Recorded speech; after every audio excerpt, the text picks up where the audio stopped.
Okay, all good morning. Let's go ahead and call this Rules Committee meeting to order. Chair will ask the clerk to please report the presence of a quorum. Chair's advised the quorum is present. Let's turn first to the 4 resolutions on the agenda for today. General Maloney, 6th. Thank you, Mr. Speaker. I move that House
Senate will come to order. Those not having privilege of the floor will please vacate the chamber. Those in the gallery, those on the floor will please rise as we're led in prayer by Pastor Delbert Hawley of Rock Branch Independent Church in Nitro, West Virginia. Please remain standing after the prayer as the senator from Ohio leads us in reciting the Pledge of Allegiance.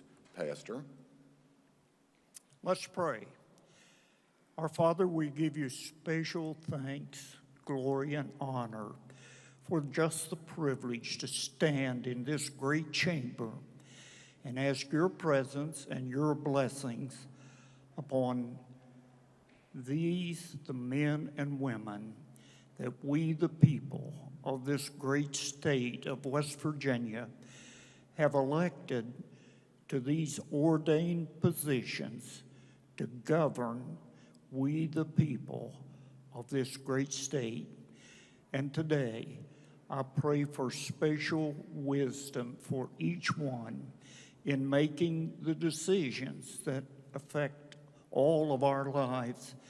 And thank you for their being so concerned about governing this state in a way that would honor you and glorify you.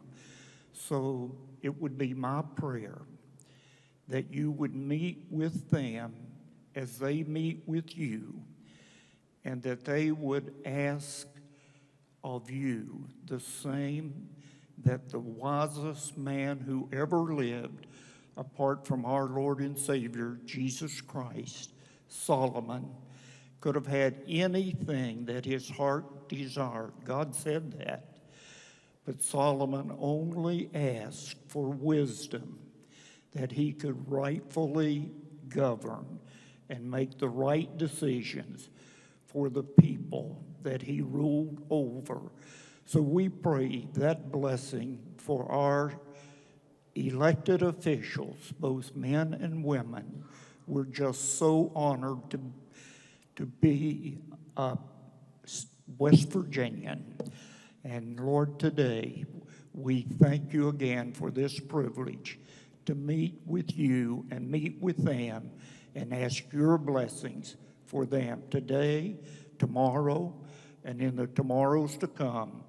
We pray and ask it all in the most precious name that one could ever know, the lovely name of our Lord and Savior, Jesus Christ, and amen.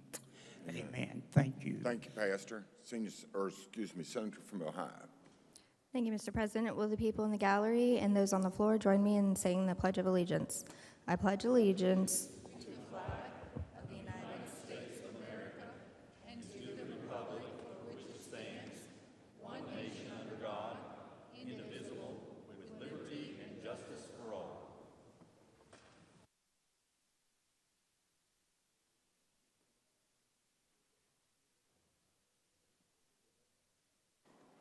Reading of the journal. West Virginia Legislature, Senate Journal, March 2nd, 2023. The Senate met at 11:07 a.m. Senator Blair. From Wetzel will request unanimous consent to further reading of the journals dispensed with and the journal be approved. Is there objection? Chair hears none. Further reading of the journals dispensed with and the journals approved. Introduction to guest. On behalf of the Senate, it is my pleasure to welcome the honorary pages for the day. Please stand and be recognized as your name is called.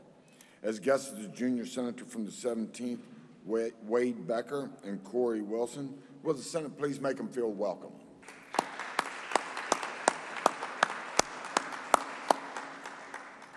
Senior senator from the 17th. Thank you, Mr. President. On behalf of the Senate, it is your honor and mine to introduce our doctor of the day. In the rear of the chamber, we have Dr. Darren Nichols from Walker, West Virginia. If you wouldn't mind standing, let the Senate give you a warm welcome.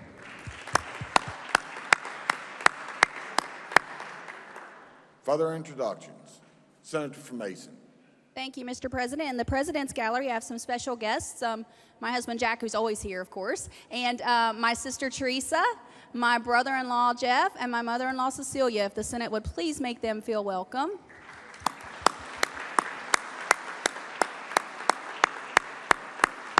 I have one more introduction as well. Seated in the North Gallery, we have some students from Mason County Career Center. They are the veterinary science team and some other FFA members. Ashley Legg, Brianna Clutter, Bryson Gillespie, Ava Stewart, Marley Carr, Madison Arrington, and their advisors, County Commissioner Sam Nybert, Amy Miller, and Mr. Chris Odell. If the Senate would please make them all feel welcome.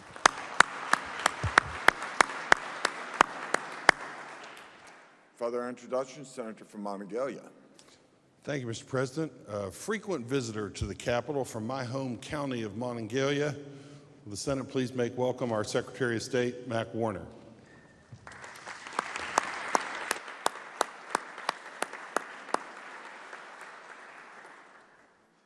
Senator from Raleigh. Thank you, Mr. President. I rise today to welcome two outstanding students from Victory Baptist Academy, near and dear to my heart, who are being recognized today as honorary secretaries of state. Together, they led a civic engagement effort that registered at least 85% of the eligible seniors in their class. For this outstanding achievement, their high school has earned the Distinguished Jennings Randolph Award. Here in the South Gallery today with the West Virginia Secretary of State, Mac Warner, I would like to ask Micah Thomas and Evelyn Dillon to please stand and with the Secretary and be recognized, as well as Donald Thomas, my son-in-law, who brought them here today. Let's give them a round of applause, please.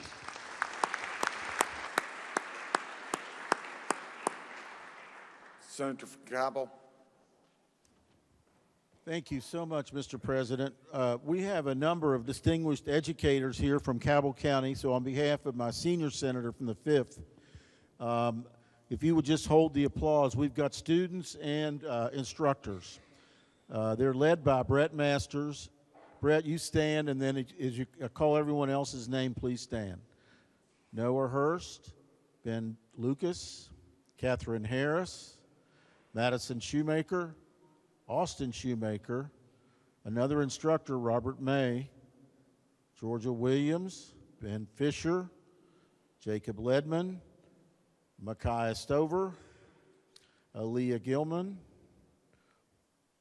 Wyatt Board, he must be a state vice president, Jada Ferguson, Courtney Taylor, Eli Hunts, Chloe Holland, And the last but not least, an instructor, Carrie Christopher. Please, Senate, make them feel welcome.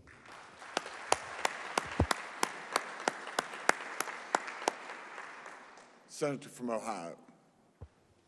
Thank you, Mr. President. I have 2 rounds of introductions. In your gallery, it's the Senator from Brooks and my pleasure to introduce Dan Gatz and Emily Gatz. She is a 7th grade student at Sherrard Middle. Can the Senate please make them feel welcome?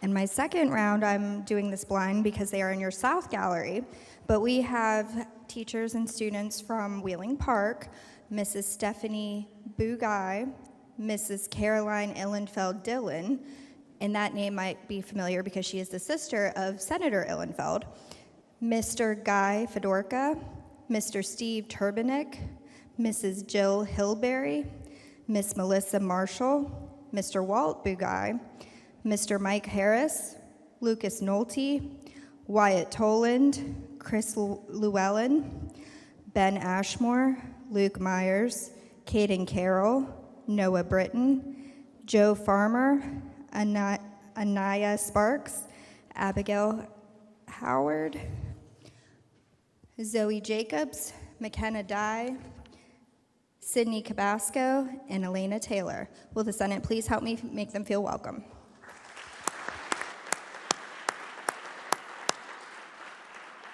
Senior Senator from the 17th.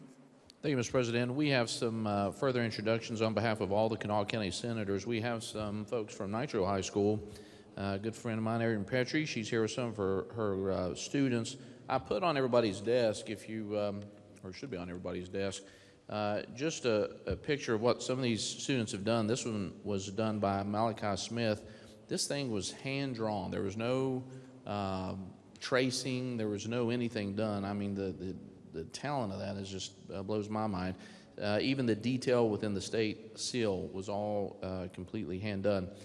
They've done some amazing stuff at Nitro High School in AP Art and graphic design, and some of these kids that have had maybe trouble in other academics, they realized that their artistic talent by going through some of these classes at AP Art and graphic design, and they've really turned some careers around, heard some great stories. One little gal is now graduating Marshall, but there's some of these folks are here, and I'd just like to recognize them.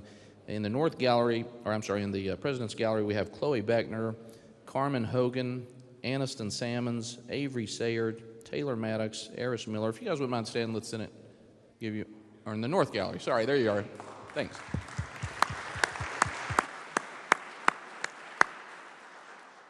Senior Senator from the 6th.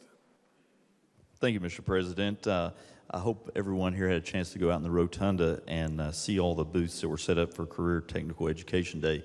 I don't have anyone specific to introduce, but it's very amazing. And anyone that's joining us here in the gallery that hasn't been introduced, please stand to be recognized for if you're here on behalf of Career Technical Education Day.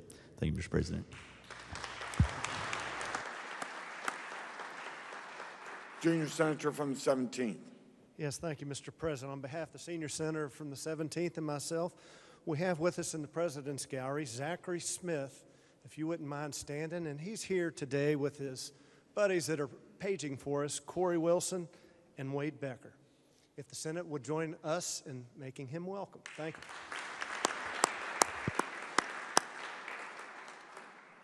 Are there further introductions? Communications from the House. The Clerk of the House announced the House amended and passed Senate Bill 553, allowing for evaluation of pre-qualified bidders to be based on best value. Message will be received. Senior Senator from the 17th. Thank you, Mr. President. I move the Senate concur in the House amendments to Senate Bill 553. Senior Senator from the 17th moves the Senate concur in House amendments to Senate Bill 553. Is there discussion? Senior Senator from the 17th. Thank you, Mr. President. Senate Bill 553 would allow procurement of commodities and services from pre-qualified vendors for best value procurements. Currently, the pre-qualified vendor process may only be used when the price is the sole factor in making the award. The House amended the bill to clarify that best value bid solicitations in these situations must include the scoring criteria that will be used to determine the contract award in the solicitation. The amendment does not change the purpose or the intent of the bill. The Office of Technology, which is who requested the bill, has no objection to it. I therefore urge concurrence in the House amendment to Senate Bill 553. Is there further discussion? If not, the question before the Senate is the Senate concur in the House amendments to Senate Bill 553. All those in favor will say aye. Those opposed, no. The ayes appear to have it. The ayes do have it. I declare the motion adopted. Question now is on passage of the bill as amended. All those in favor will vote yea. Those opposed will vote nay. The clerk will prepare the machine.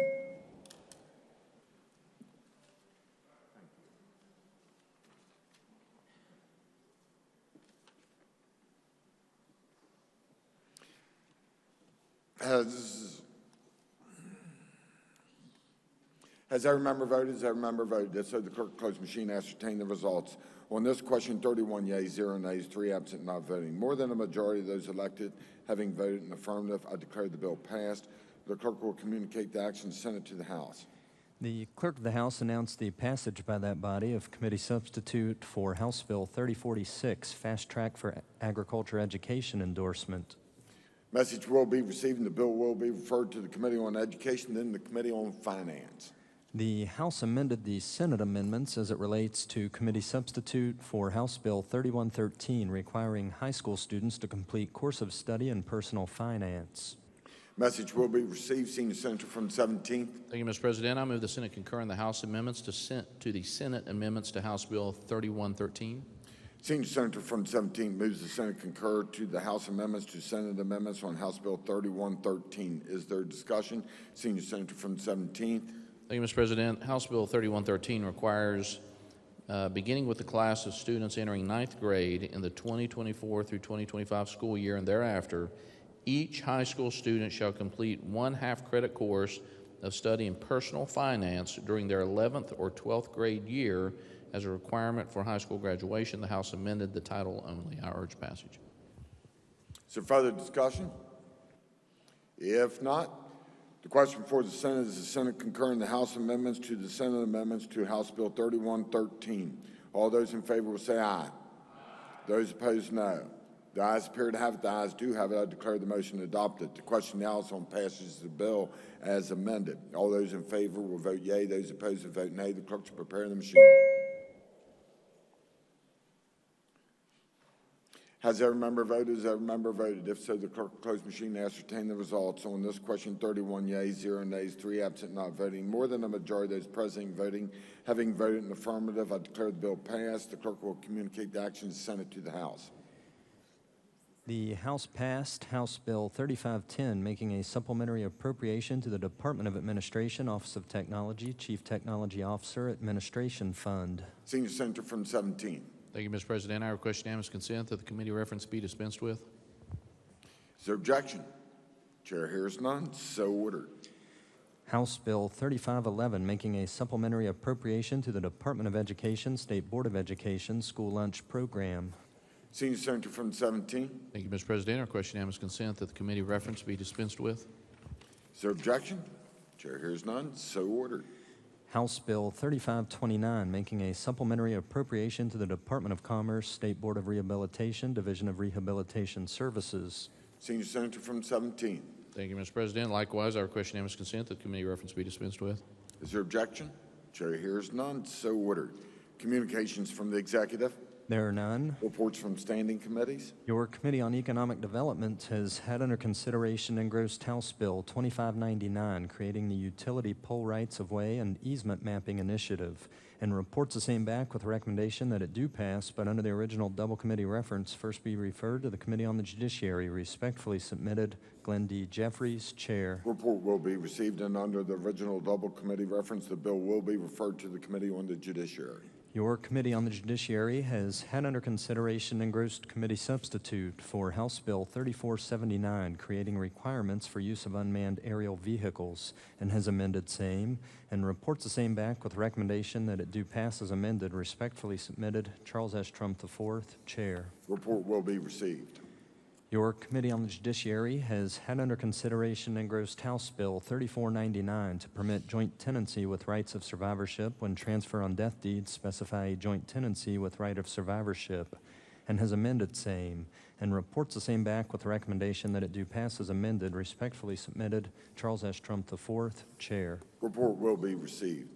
Reports from select committees. There are none. Introduction of bills. There are none. Resolutions. Senate Resolution 45 by Senators Stover and Hamilton, recognizing 50th anniversary of National Wild Turkey Federation. Under the rules of the Senate, the resolution will lie over one day. Motions. Petitions. There are none. Unfinished business. There is none. Bills on third reading. Engrossed House Bill 2309 to require the Division of Forestry to create an online renewal process no later than July 1, 2023. Third reading of the bill. Question is on passage of the bill. Senator from Upshur. Thank you, Mr. President. Let me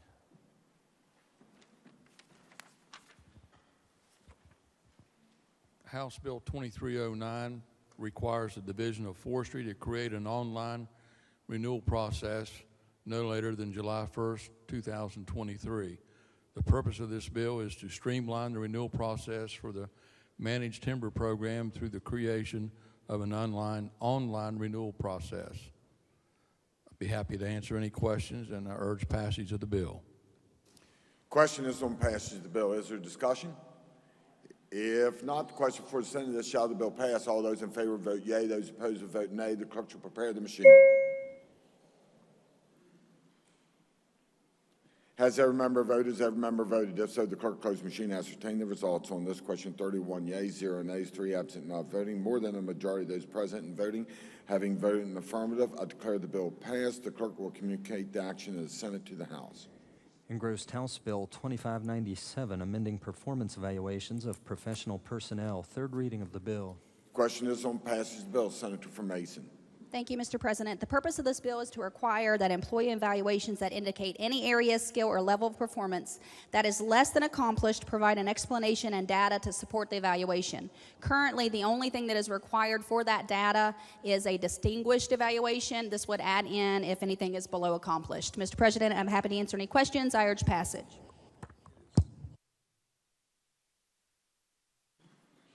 Question is on passage of the bill. Is there discussion? If not, the question for the Senate is, shall the bill pass? All those in favor vote yea. Those opposed vote nay. The clerk shall prepare the machine.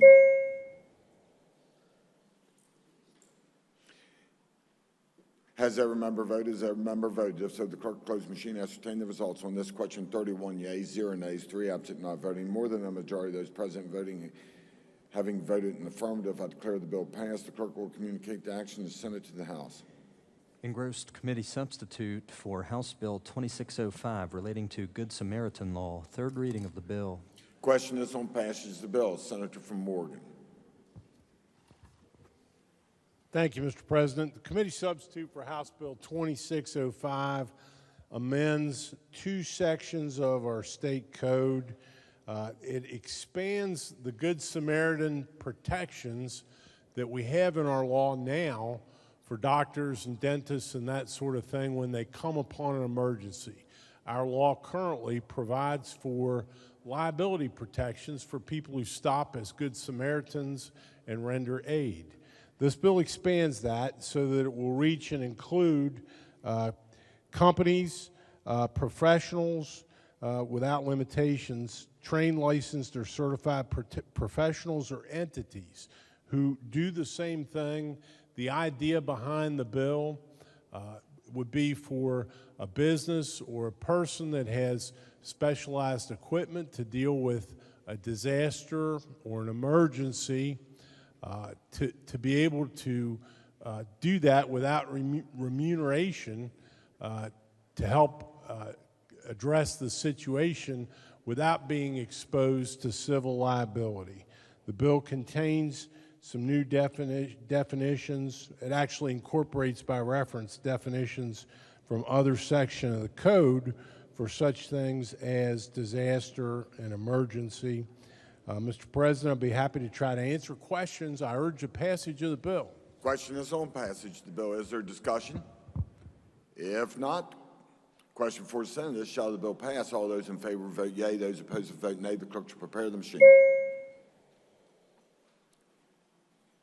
Has every member voted? Has every member voted? If so, the clerk closed machine and ascertain the results. On this question, 31 yeas, 0 nays, 3 absent, not voting. More than a majority of those present voting having voted in the affirmative, I declare the bill passed. The clerk has a title amendment. Committee on the Judiciary moved to amend the title of the bill. Senator from Morgan.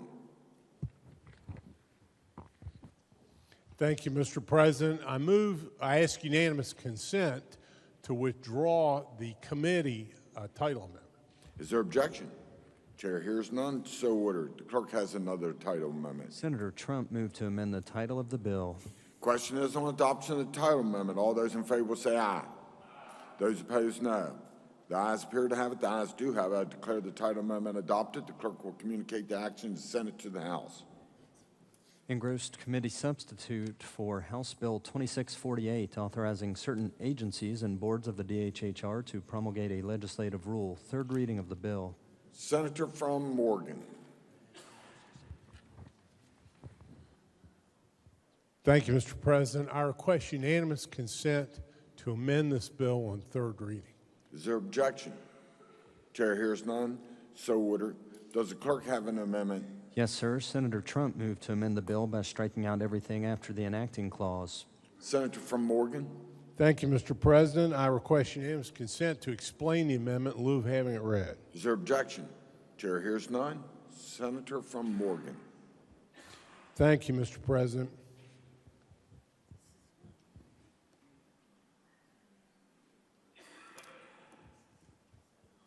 Thank you, Mr. President. The amendment offered now includes removal of some medical examiner language that we think will be necessary as a result of a bill that's making its way through the legislature right now, and the new amendment will conform this rule to the statute that we think is going to be enacted and cross the finish line. Be happy to try to answer questions. Otherwise, I urge adoption of the amendment. Is there discussion? If not, the question for the Senate is adoption of the amendment offered by the Senator from Morgan. All those in favor will say aye. Those opposed, no. The ayes appear to have it. The ayes do have it. I declare the amendment adopted. Are there further amendments to the bill? No, sir. The question now is on passage of the bill. Senator from Morgan. Thank you, Mr. President. This is rules bundle. It contains 18 rules. It's bundle 5. It's the bundle that comes from the DHHR. And I think this is the last rules bundle we'll have to consider this session.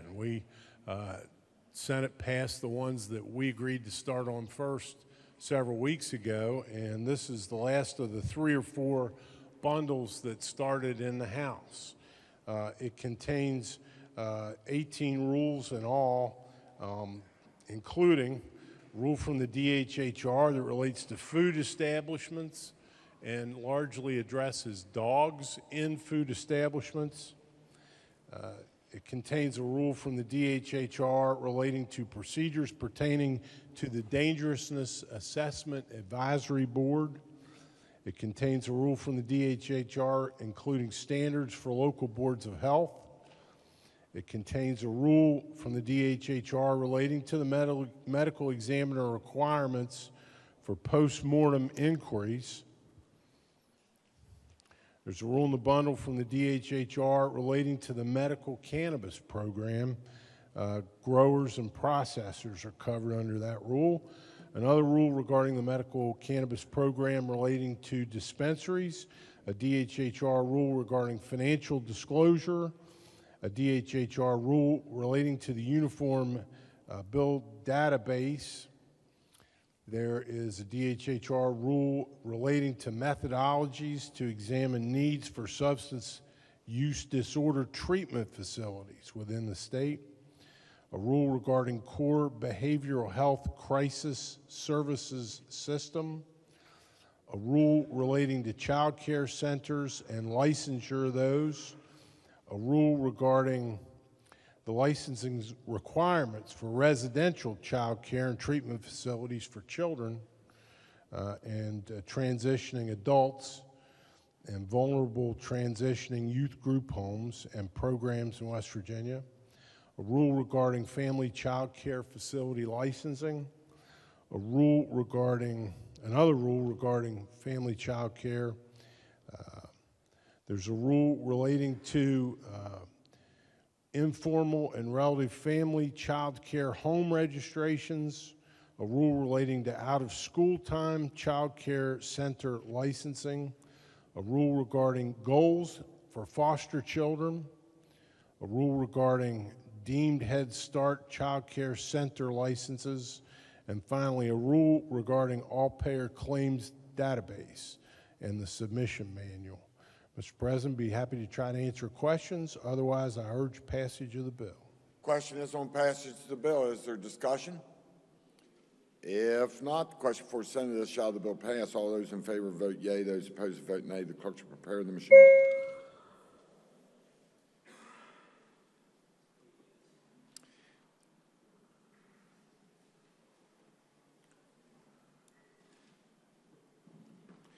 Has every member voted? Has every member voted? If so, the clerk close machine, ascertain the results. On this question, 31 yeas, 0 nays, 3 absent, not voting. More than a majority of those present voting having voted in the affirmative, I declare the bill passed. The clerk has a title amendment. Committee on the Judiciary moved to amend the title. Senator from Oregon. Thank you, Mr. President. I request unanimous consent that the committee title amendment be withdrawn. Is there objection? Chair hears none. So ordered. Clerk has another title amendment. Senator Trump moved to amend the title of the bill. Question is on adoption of the title amendment. All those in favor will say aye. Those opposed, no. The ayes appear to have it. The ayes do have it. I declare the title amendment adopted. Senior Senator from the 17th. Thank you, Mr. President. I move the bill be made effective from passage. On question asks consent that the roll call used on passage of the bill be used to make it so effective. Senior Senator from the 17th moves the bill be made effective from passage and requests unanimous consent that the roll call used on the passage of the bill be used to make it so effective. Is there objection? Chair hears none. On this question, 31 yeas, 0 nays, 3 absent, and not voting. More than 2/3 of those elected to the Senate having voted in the affirmative, I declare the bill effective from passage. The clerk will communicate the action of the Senate to the House. Engrossed committee substitute for House Bill 2757 relating to expanding institutional eligibility for the West Virginia Invests Grant Program. Third reading of the bill. Question is on passage of the bill. Senior Senator from the 4th. Thank you, Mr. President. This bill expands eligibility for the West Virginia Invest Grant Program by amending the definition of eligible institution. The bill includes 2 additional types of not-for-profit institutions, namely not-for-profit private baccalaureate institutions and not-for-profit hospital-based allied health programs. To ensure that all colleges and universities are subject to the same conditions, only not-for-profit private baccalaureate institutions satisfying the requirements of participating in advanced care education, known as ACE, are included in the expanded definition.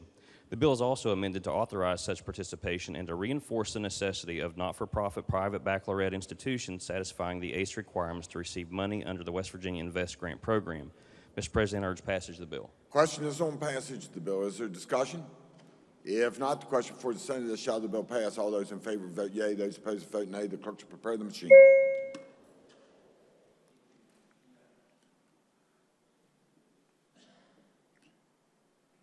Has every member voted? Has every member voted? If so, the clerk close machine, ascertain the results. On this question, 31 yeas, 0 nays, 3 absent, not voting. More than a majority of those present and voting having voted in the affirmative, I declare the bill passed. Senior Senator from the 17th. Thank you, Mr. President. I move the bill be made effective from passage and request unanimous consent that the roll call used on passage of the bill be used to make it so effective. Senior Senator from 17th moves the bill be made effective from passage and request unanimous consent that the roll call used on the passage of the bill be used to make it so effective. Is there objection? Chair hears none. On this question, 31 yeas, 0 nays, 3 absent, not voting. More than 2/3 of those elected to the Senate having voted in the affirmative, I declare the bill effective from passage. The clerk will communicate the action of the Senate to the House.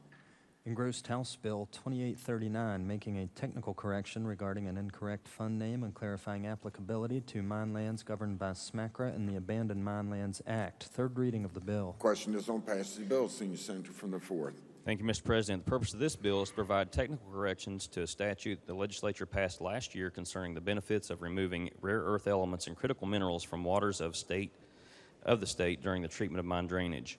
The bill required certain money to be deposited into a specific fund, but the fund name was incorrect. The bill corrects the reference.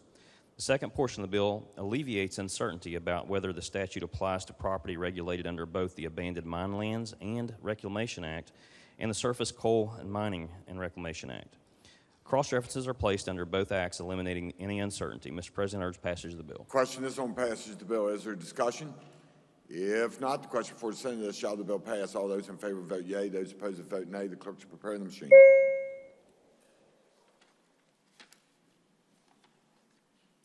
Has every member voted? Has every member voted? If so, the clerk close the machine, ascertain the results on this question. 31 yeas, 0 nays, 3 absent, not voting. More than a majority of those present voting having voted in the affirmative, I declare the bill passed. The clerk will communicate the action of the Senate to the House. Engrossed committee substitute for House Bill 3013 relating to authorizing the Jefferson County Commission to levy a special district excise tax. Third reading of the bill. Question is on passage of the bill. Senior Senator from the 4th. Thank you, Mr. President. This bill relates to economic opportunity development districts. West Virginia has 3. This bill would add a 4th by authorizing the Jefferson County Commission to levy a special district excise tax for the benefit of the Hilltop House Hotel Economic Opportunity District, which comprises approximately 11 contiguous acres of land. The bill contains 2 provisos, clarifying that the Commission may create the district and levy the special district excise tax without the approval of the Executive Director of the Development Office, and authorizing the Commission to determine the base district tax, the base tax revenue amount, the gross annual district tax revenue amount, and the estimated net annual district tax revenue amount. Additionally, the tax commissioner must provide the Commission with certification of the base tax revenue amount. The bill, as amended by the Committee on Finance, would also extend the existing economic development district in Monongalia County to December 31, 2053. Mr. President, I urge passage of the bill. Question is on passage of the bill. Is there discussion? If not, the question for the Senate is, shall the bill pass? All those in favor vote yea. Those opposed vote nay. The clerk shall prepare the machine. Has every member voted? Has every member voted? If so, the clerk close the machine, ascertain the results on this question. 29 yeas, 2 nays, 3 absent, not voting. More than a majority of those present voting having voted in the affirmative, I declare the bill passed. The clerk has a title amendment. Committee on Finance moved to amend the title of the bill. Question is on adoption of the title amendment. All those in favor will say aye. Those opposed, no. The ayes appear to have it. The ayes do have it. I declare the title amendment adopted. The clerk will communicate the action of the Senate to the House. Engrossed committee substitute for House Bill 3364 requiring the closure of certain municipal policemen's and firemen's pension and relief funds as condition of issuance of pension funding revenue bonds. Third reading of the bill. Question is on passage of the bill. Junior Senator from the 17th. Yes, thank you, Mr. President. This committee substitute for 3364 comes to us at the request of the Municipal Pensions Oversight Board. This bill addresses pension funding revenue bonds. Currently, building commissions of Class 1, 2, and 3 municipalities can issue these pension revenue bonds to raise funds to reduce unfunded police and fireman pension liabilities. This bill would require a municipality wishing to issue these pension bonds going forward to close their fund to new members if they are currently using the alternative method of funding. The alternative method is one of the actuarially unsound methods that is currently used. The Municipal Pension and Oversight Board currently oversees 53 different plans. And of those 53 plans, 4 different funding methods are used: the standard, the optional, the alternative, and the conservative. The last 2 are currently actuarially unsound methods. Thus, this bill is a push by the Municipal Pension Oversight Board to get the municipalities to switch their funding method away from these 2 unsound methods. Happy to answer any questions. I urge passage. Question is on passage of the bill. Is there discussion? If not, question for the Senate is, shall the bill pass? All those in favor vote yea. Those opposed vote nay. The clerk shall prepare the machine.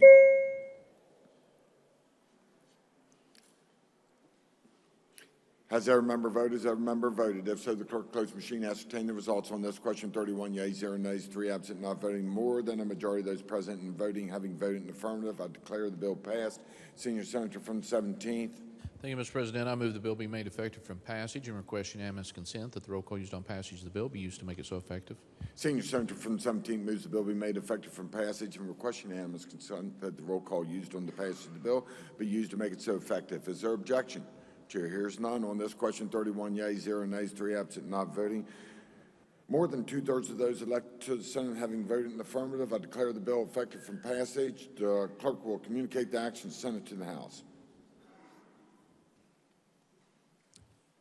Engrossed House Bill 3391, establishing filing deadlines for appeals of property tax valuations and issues involving property tax classification and taxability to the West Virginia Office of Tax Appeals. Third reading of the bill. Question is on passage of the bill. Senior Senator from the 4th.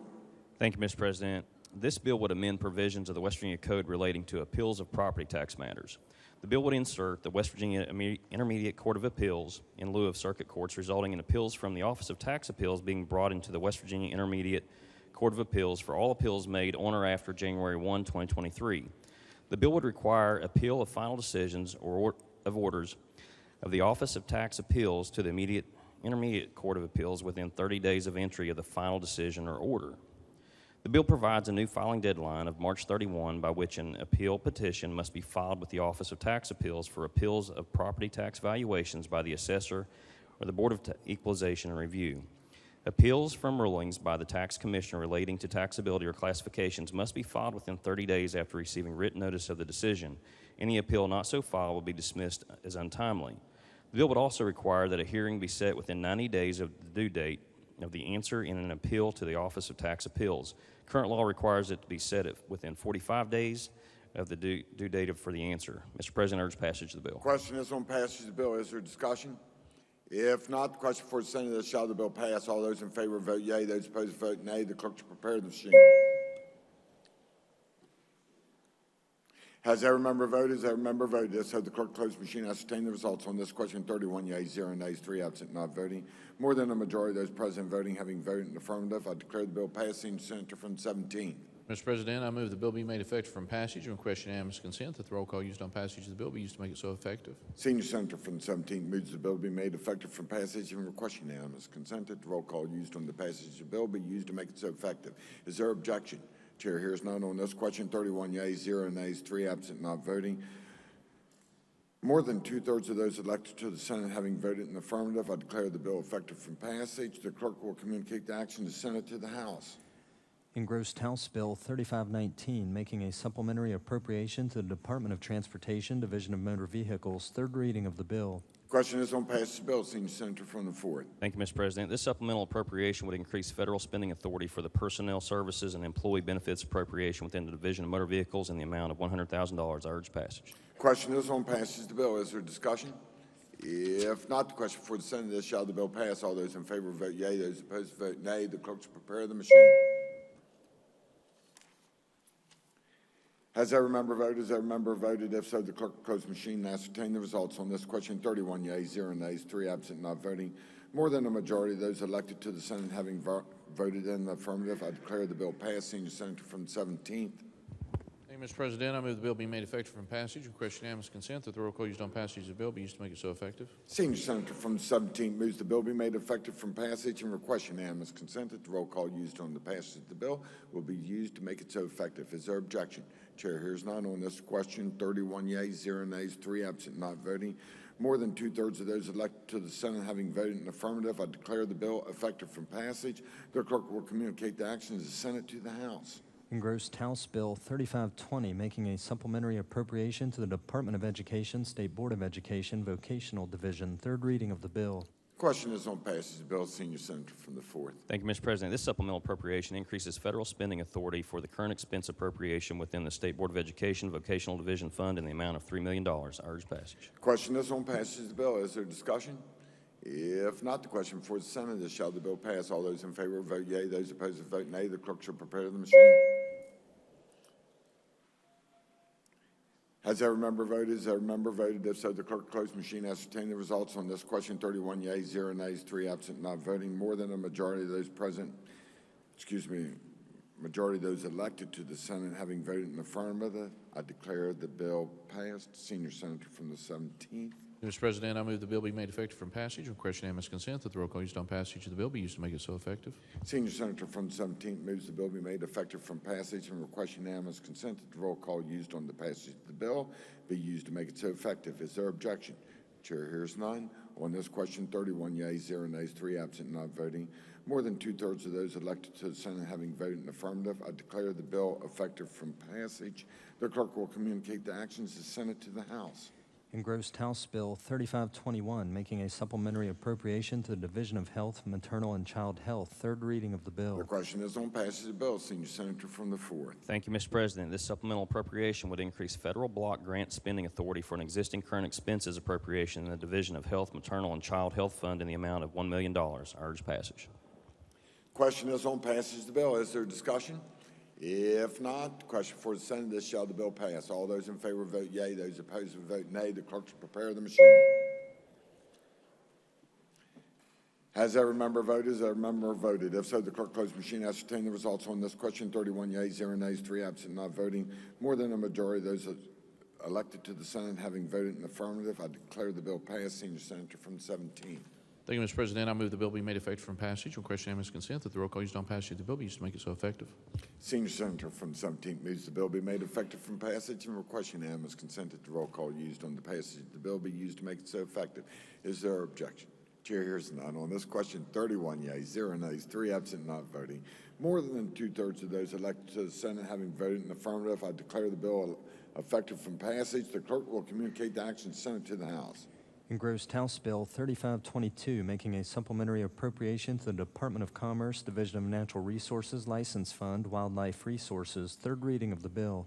The question is on passage of the bill. Senior Senator from the 4th.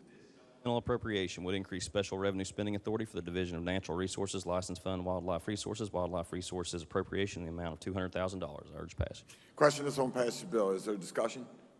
If not, the question for the Senate is, shall the bill pass? All those in favor vote yea. Those opposed vote nay. The clerk will prepare the machine.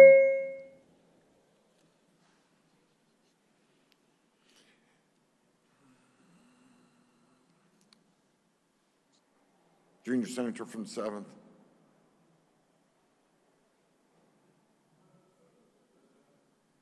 Junior Senator from the 7th. Has every member voted? Has every member voted? If so, the clerk closes the machine. Ascertain the results on this question. 31 yeas, 0 nays, 3 absent, not voting. More than a majority of those elected to the Senate having voted in the affirmative, I declare the bill passed. Senior Senator from the 17th. Thank you, Mr. President. I move the bill be made effective from passage. Request unanimous consent that the roll call used on passage of the bill be used to make it so effective.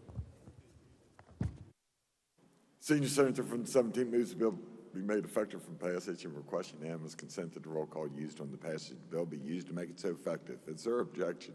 Chair hears none. On this question, 31 yeas, 0 nays, 3 absent, not voting. More than two-thirds of those elected to the Senate having voted in the affirmative, I declare the bill effective from passage.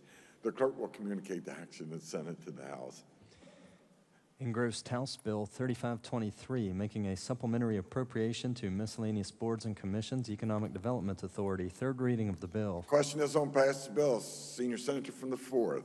Thank you, Mr. President. This supplemental appropriation creates a new item of appropriation known as the Economic Development Authority and creates a new current expense appropriation within this item and appropriates $5 million in federal spending authority to the newly created appropriation. I urge passage.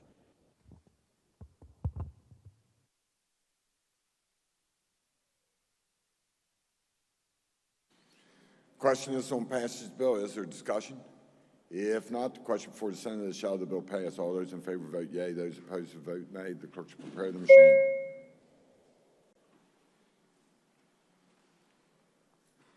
Has every member voted? Has every member voted? If so, the clerk will close the machine. Ascertain the results on this question. 31 yeas, 0 nays, 3 absent, not voting. More than a majority of those elected to the Senate having voted in the affirmative, I declare the bill passed. Senior Senator from 17. Thank you, Mr. President. I move the bill be made effective from passage and request unanimous consent that the roll call used on passage of the bill be used to make it so effective. Senior Senator from 17 moves the bill be made effective for passage and request unanimous consent that the roll call used on the passage of the bill be used to make it so effective. Is there objection? Chair hears none on this question. 31 yeas, 0 nays, 3 absent, not voting. More than two-thirds of those elected to the Senate having voted in the affirmative, I declare the bill effective for passage. The clerk will communicate the action of the Senate to the House. Engrossed House Bill 3527, supplementing and amending appropriations to Department of Education School Building Authority. Third reading of the bill. Question is on passage of the bill. Senior Senator from the fourth. Thank you, Mr. President. This supplemental appropriation creates a new item of appropriation within the excess lottery fund known as the Department of Education and creates in that item a new line of appropriation known as equipment. The bill appropriates to that line $15 million from the unappropriated balance of the state excess lottery revenue fund. The bill also increases the appropriation for directed transfer within the Department of Education School Building Authority in the amount of $25 million. I urge passage. Question is on passage of the bill. Is there discussion? Senator from Tucker. Thank you, Mr. President. Would the chairman yield? Will the senator yield? The senator yields. Thank you, Mr. Chairman. In this bill, the appropriation is $15 million total, correct? It also gives a spending authority, or actually a directed transfer of $25 million. Okay. And for a total of $40 million. Okay. And I was told there's $5 million in there that goes to electric buses. Is that true? There's actually $15 million that's set aside for the purchase of the green power buses that was under that MOU they had for when they came into the state. Okay. Do they have any idea how hard them are to push when they run out? When they run out? I mean, I'm talking from experience. Do they have any idea how hard it's going to be to push them off the road? You're asking the wrong person. I've never pushed one, so. Okay, and do they realize that some of the counties, or I know at least one of them in my district, sent theirs back because it wouldn't pull them out? And I didn't know. Yeah. I might be getting above your pay grade there. You probably are getting above my pay grade on this one. So as far as the actual and mechanical difficulties that the product has had, I'm not aware of it. I'm just worried about the safety of coal miners pushing these out of the road. So, thank you, Mr. President. Is there further discussion? If not, question for the Senate, shall the bill pass? All those in favor vote yea. Those opposed vote nay. The clerk to prepare the machine.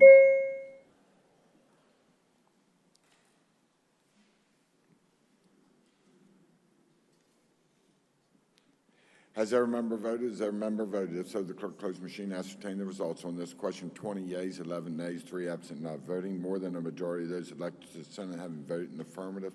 I declare the bill passed. Senior Senator from the 17th. Thank you, Mr. President. I move the bill be made effective from passage. All those in favor will vote yea. Those opposed will vote nay. The clerk shall prepare the machine.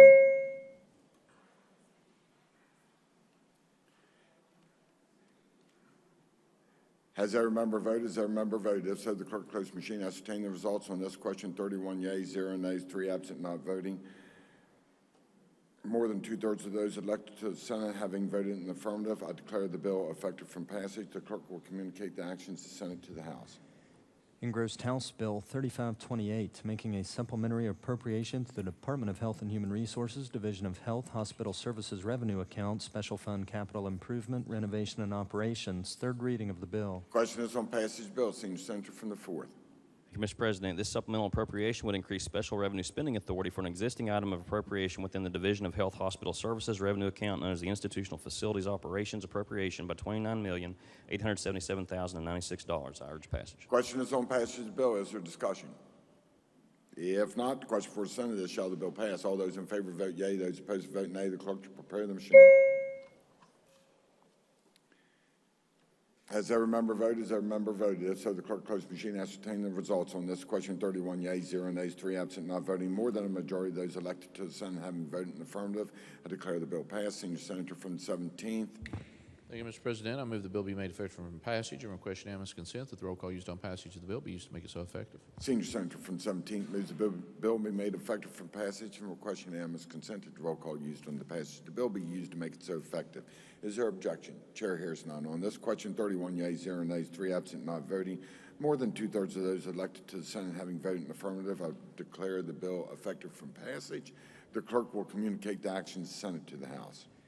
Engrossed House Bill 3547, increasing the number of personal leave days that County Board of Education employees may use. Third reading of the bill. Question is on passage of the bill. Senator from Mason.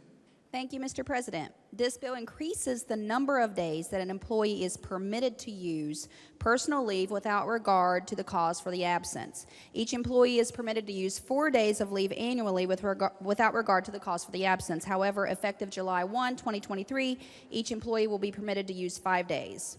Personal leave without cause may not be used on consecutive work days unless authorized or approved by the employee's principal or immediate supervisor, or the employee may provide 14 days' notice. For non-consecutive days, the employee shall give notice of leave without cause to the principal or immediate supervisor at least 24 hours in advance, except in cases of sudden and unexpected circumstances. Notice shall be given as soon as reasonably practical. The principal or immediate supervisor may deny the use of the day if either 15% of the employees or 3 employees, whichever is greater, under the supervision of the principal or immediate supervisor, have previously given notice of their intention to use that day for leave. I'm happy to answer any questions, Mr. President. I urge passage. Questions on passage of the bill? Is there discussion? If not, the question for the Senate is, shall the bill pass? All those in favor vote yea. Those opposed vote nay. The clerk to prepare the machine.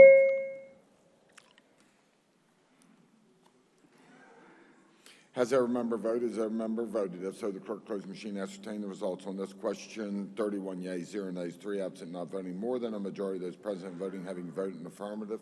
I declare the bill passed. Senior Senator from the 17th. Thank you, Mr. President. I move the bill be made effective July 1, 2023, and request unanimous consent that the roll call used on passage of the bill be used to make it so effective. Senior Senator from the 17th moves the bill be made effective July the 1st, 2023, and request unanimous consent that the roll call used on the passage of the bill be used to make it so effective. Is there objection? Chair hears none on this question. 31 yeas, 0 nays, 3 absent, not voting. More than 2/3 of those elected to the Senate having voted in the affirmative, I declare the bill effective July the 1st, 2023. The clerk will communicate the action of the Senate to the House. Senior Senator from the 17th. Thank you, Mr. President. I request unanimous consent to return to the House Bill 3013 for reconsideration. Is there objection? Chair hears none. So ordered.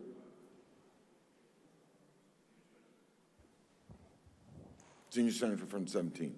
Thank you, Mr. President. I move the bill be made effective from passage. Senior Senator from the 17th moves the bill be made effective from passage. All those in favor will vote yea. All those will vote yea. Those opposed will vote nay. The clerk shall prepare the machine. Roll call could have done it.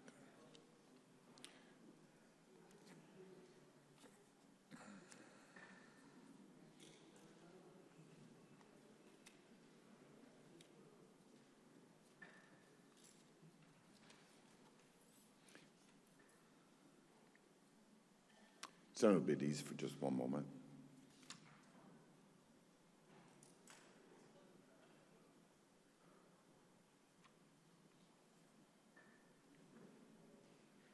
The clerk will close the machine. On this question, 31 yeas, 0 nays, 3 absent, not voting. More than 2/3 of those elected to the Senate having voted in the affirmative, I declare the bill effective from passage. The clerk will now communicate the actions of the Senate to the House. Bills on second reading. Engrossed committee substitute for House Bill 2221 relating to bankruptcy. Second reading of the bill. Senior Senator from 17. Mr. President, request unanimous consent for the bill to move to third with right to amend. Is there objection? Chair hears none. So ordered. Engrossed committee substitute for House Bill 2760 to allow CPR firefighters to drive ambulances when both attendants are needed to administer patient care. Second reading of the bill. Are there amendments to the bill? Yes, sir. The Committee on Government Organization moved to amend the bill by striking out everything after the enacting clause. Senator from Summers. Mr. President, I request unanimous consent to explain the amendment in lieu of having it read. Is there objection? Chair hears none. Senator from Summers. House Bill 2760 allows a firefighter to drive an ambulance in a situation where the EMTs or paramedics cannot because they are treating a patient. The amendment is technical in nature and merely recast the language to clarify the bill's intent. I urge adoption of the amendment. Is there discussion? If not, the question for the Senate is adoption of the amendment offered by the Committee on Government Organization. All those in favor will say aye. Those opposed, no. The ayes appear to have it. The ayes do have it. I declare the amendment adopted. Are there further amendments to the bill? No, sir. The bill will be advanced to third reading.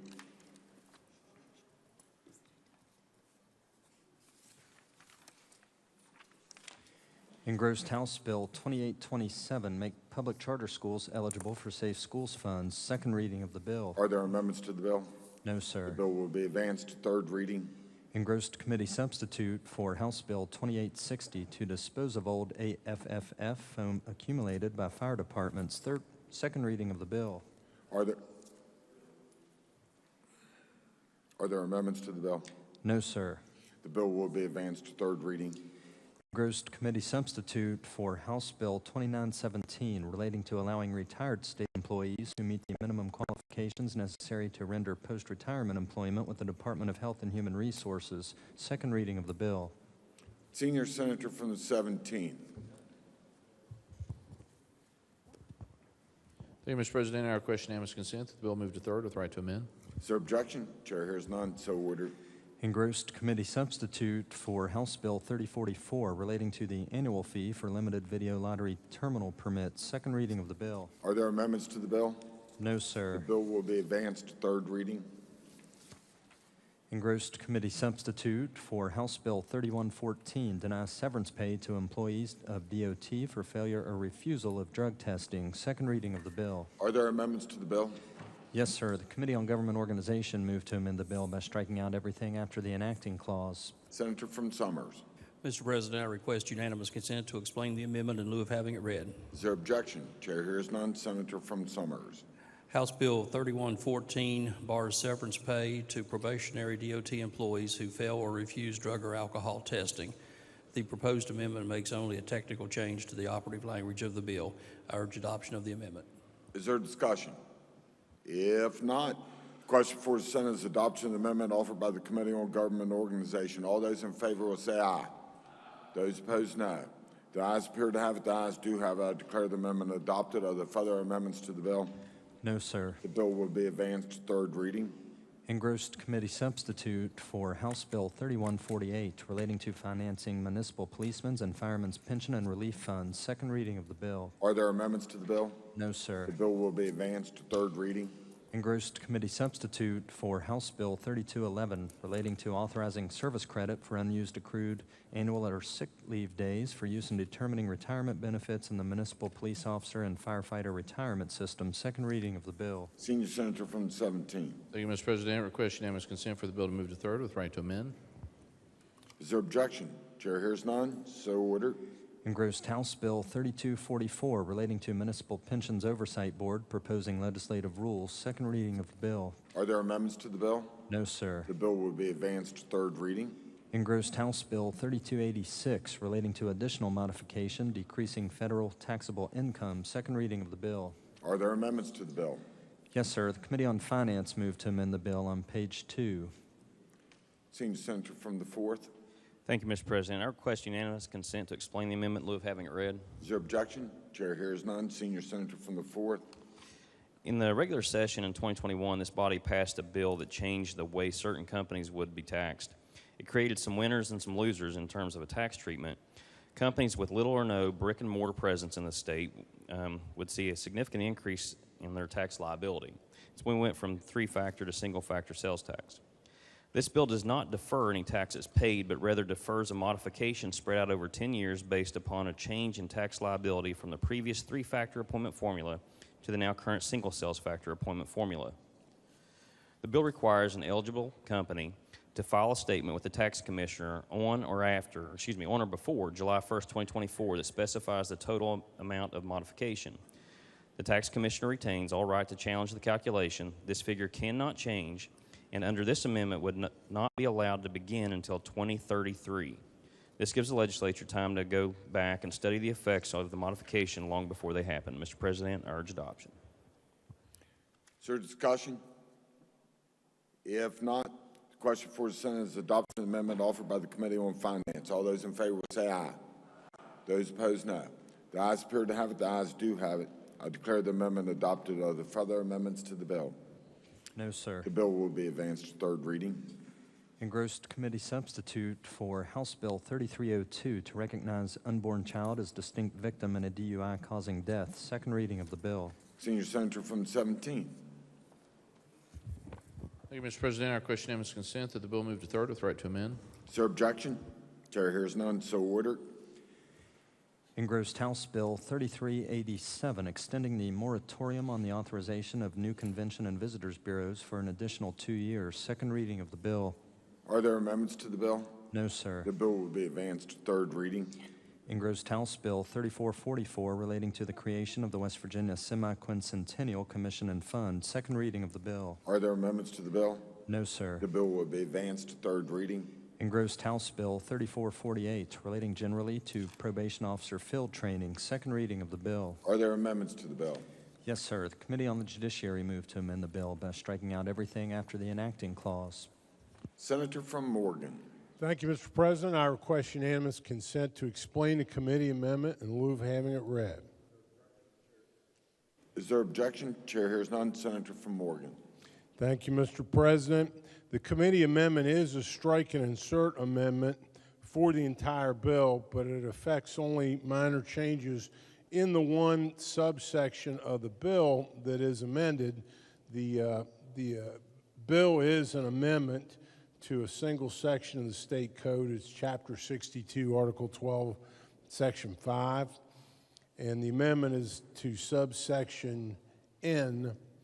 And it says that the administrative director of the Supreme Court of Appeals, or his or her designee, may hire field training probation officers to provide uniform training to new and current probation officers statewide. A field training probation officer shall have all the powers granted to a regular probation officer. So the Supreme Court's already using field training probation officers, and this is just to clarify that such a person who trains the court's probation officers has all the same authority of a regular court probation officer. I'll be happy to try to answer any questions. Otherwise, I urge adoption of the strike and insert amendment.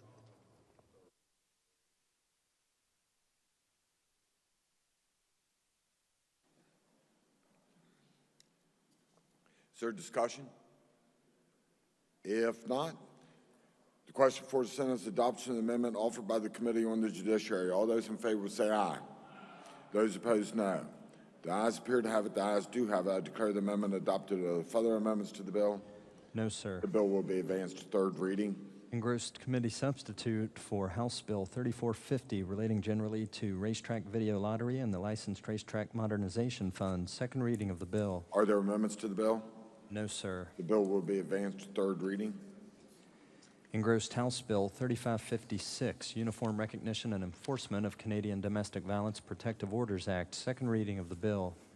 Senior Senator from the 17th. Thank you, Mr. President. I request unanimous consent for the bill to move to third with right to amend. Is there objection? Chair hears none. So ordered. Bills on first reading. Senior Senator from the 17th.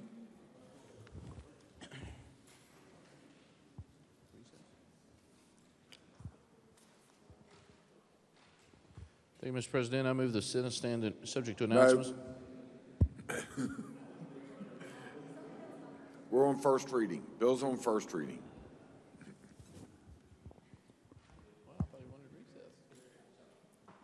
Bills. Thank you, Mr. President. I request unanimous consent that all bills on first reading be considered read a first time and advanced to second reading. Is there objection? Chair hears none. So ordered. Senior Senator from the 17th. Thank you, Mr. President. Now, subject to announcements, I move the Senate stand in recess until 1:50 p.m. What will that Are there do? announcements? That'll put pressure on the other companies to do so, and they will fall in line. And the same thing with this bill. By capping this copay per month, and remember, some of these people are going to pay now $35 for something that may cost $6,000, and the insurance companies, the drug companies are still going to make a boatload of money.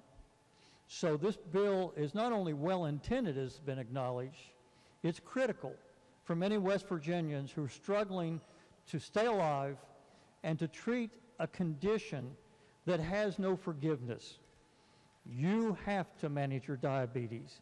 And so I applaud those that started this initiative. It actually was on this side of the aisle last year from a delegate who tried to propose it. And now we can act. We can help relieve the financial burden of hundreds of thousands of people in our area and our state and make their lives more possible to be managed and healthy. And so the debate is obvious. You can say who's going to pay for this, who's going to pay for that, but we will be pressuring the drug companies and even the insurance companies to have a more reasonable approach to the needs of our diabetic population. And so please support this bill. Gentleman from the 94th, Dr. Kump. Permission to speak on the bill. Gentleman's recognized. Thank you, Mr. Speaker. I'm not a bleeding heart liberal, but my heart does bleed a little bit. I'm also a diabetic, among other things, and have been so for the last 30 or 40 years. It would be very easy for me not to speak on this bill or to vote for it, because it tugs on people's heartstrings. However, in principle, I really don't believe, from my education as an economics concentration in college and my personal experience, I really don't think government price controls or wage controls work. I think they make things worse. In fact, a dear near neighbor of ours, a grandmother raising 4 or 5 grandchildren on her own, is suffering with the wages of inflation, having more to do with how government's tinkered with the economy.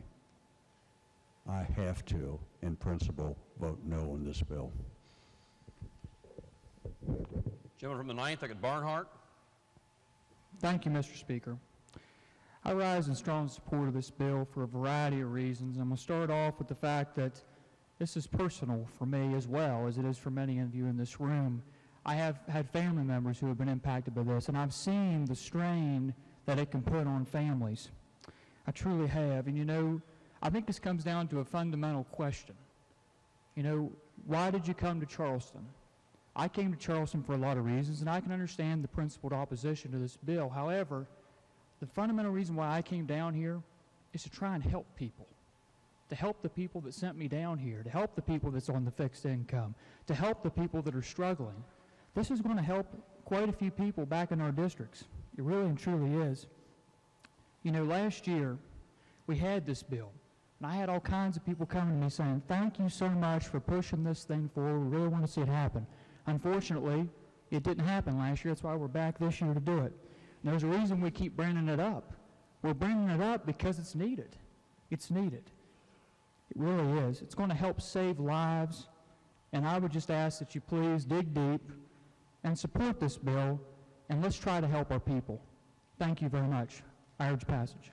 Gentleman from the 32nd, Dr. Holstein. Thank you, Mr. Speaker. Would the gentlelady from the 73rd yield for a question? Yes. Thank you. So, if I'm not mistaken, I just heard a few minutes ago you said that PEIA already has a cap of $100. Is that correct? Yes. Okay. Thank you. Appreciate it. Mr. Speaker, I'd like to speak to the bill. Gentleman's recognized. So we haven't had any major disaster with a $100 cap on this. I think we should put families first, people that are suffering first and have low incomes, and pass this bill. Thank you, Mr. Speaker. Gentleman number 13th, Dr. Heckert. Thank you, Mr. Speaker. Permission to speak to the bill. Gentleman is recognized. Many of you may know, some of you know, and many of you may not know, last week I had an event that happened because of my stupidity. I forgot to bring a needle for my insulin. Many of the people in this house and in this building rushed around. Some of them stayed with me. I was on the verge of having a bad spell because I didn't have my insulin. It was my fault. Now we're talking about something that can help people get the insulin a little bit cheaper. Maybe they can get 2 bottles of it instead of 1. Maybe they can get groceries. Maybe they can do a lot of things. Maybe it is going to go on somebody else's back. Everything we do in here has consequences. Let's do the right thing and pass this bill. Thank you. For what purpose does gentleman the 18th, Dr. Butler, seek recognition? Thank you, Mr. Speaker. I think I may have this wrong. May I ask the gentleman from the 5th for some clarification? If he'd yield for a question. You are recognized to ask questions, yes. All right. Yield for a question?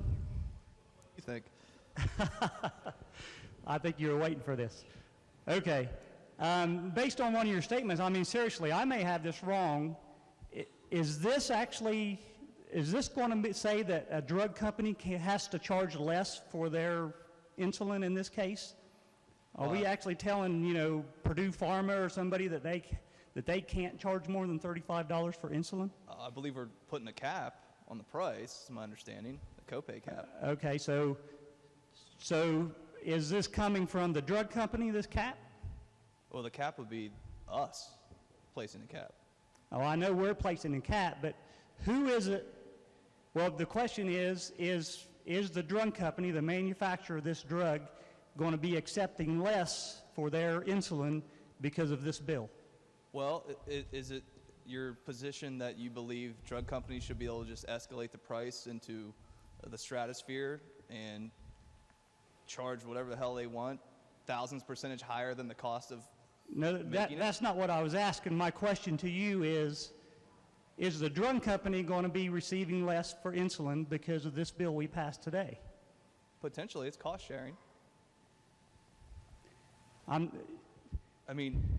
They negotiate. Is the drug company sharing in the cost then? Is that what you're saying? Well, my understanding is they have a set price now, which is, as was demonstrated by an actual doctor, upwards of $600 that some families are paying. And now we're going to put a structure in place that says that shouldn't take place anymore. That's absurd, and we're going to cap it. Okay, so it's pretty evidently you don't understand what I'm asking, because what I'm asking is the drug company themselves, the manufacturer, going to be accepting less for the insulin? And the answer to that, I think, is no. I think the people that are going to be paying this are going to be the ratepayers who have insurance. Isn't that right? I'm not following where you're going with it. Are you saying whether it affects their bottom line or not? Is that what you're worried about? No, what I'm worried about is this affecting the bottom line of the people who are paying the rates, the premiums for their insurance. You think this is going to cause rate increases for premiums? That's what your position is? I absolutely think it's going to. I think we'll deal with that tomorrow, won't we, in the PEI bill? Well, we'll see about that tomorrow, but so now that we've been going through this, is the drug manufacturer going to be accepting less because of the bill we passed today? I don't think it affects that directly, no. Okay, so the answer is no. So the big speech we had here then was really not those of us who are arguing about trying to make sure the drug companies have profits. What the argument is that we're arguing that the ratepayers shouldn't have to pay more, right? No, I believe, based upon the free market that's working now with Eli Lilly, is going to help bring down the price as well. And we have a broken system in this country. If you get sick, you go bankrupt. If you need insulin, you go bankrupt. If you need drugs in this country, we allow big manufacturer, we allow big pharma to price gouge and do whatever they want. And then we have people who get on the House floor who probably receive checks from big pharma, and then they get out here and say, well, we don't like caps on drugs. That's what I see going on. Okay. I mean, if you want to disagree with that and you want to come out here and stump for big pharma, by all means, you can do that. It's a free I welcome you. Zone here. I welcome you to look at my campaign let's get back finance to either report. asking or answering questions. Okay. Well, thank you, Mr. Speaker. I got my answer. Thank you. My question answered kind of in a roundabout way. Thank you. Lady Miss 70 and Douglas Petito is recognized. May I speak to the bill? Lady is recognized. I am a diabetic. I'm on Medicare, and I also have the supplemental insurance. When I try to get insulin, it was costing me anywhere from $100 to $600. I refused to pay that, and the pharmacist, naturally, they couldn't do anything except charge me the price that they have to charge me based on insurance. He sent me to my endocrinologist. My endocrinologist orders my insulin, and I pay $35 a month. So I urge passage of this bill. Is there other debate on the bill? Gentleman from the 59th, Douglas Shamlin. Thank you, Mr. Speaker. I rise in support of this bill because even though I respect the ideological debates and arguments that we've had, relating to this topic. I know there are very few things, I won't say very few, there are few things that we do that have a more direct impact on the people that sent us here to represent them. I remember when I was out knocking doors in my district back in April and May during the primary, I had several people ask me, what can we do to lower the price for insulin? As has already been stated, insulin is a necessity for diabetics.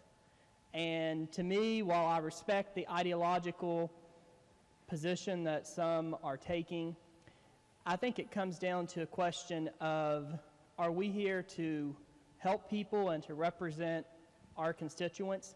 Healthcare, the healthcare sector, at best is very complicated. It's a regulated market. It's not a true free market. There are lots of regulations on the healthcare industry, and while we can debate the rightness or wrongness of that, I think that at the end of the day, we have to live in the real world, and I urge a green vote to help the people who sent us here. Thank you. Gentleman from the 29th, Dylan. Thank you, Mr. Speaker. Will the Chair of Health yield for a question or two? Yes. Thank you. If I understand this correctly, placing this cap on insulin would only limit what the individual has to pay. Yes, it is their copay. Yes. So the insurance company would still have to render to the manufacturer of the insulin the same amount. Is that not correct? That is correct. Okay. So is there any provision in this bill or otherwise in code to prevent an insurance company from raising the rate on that person who is the individual making the copay?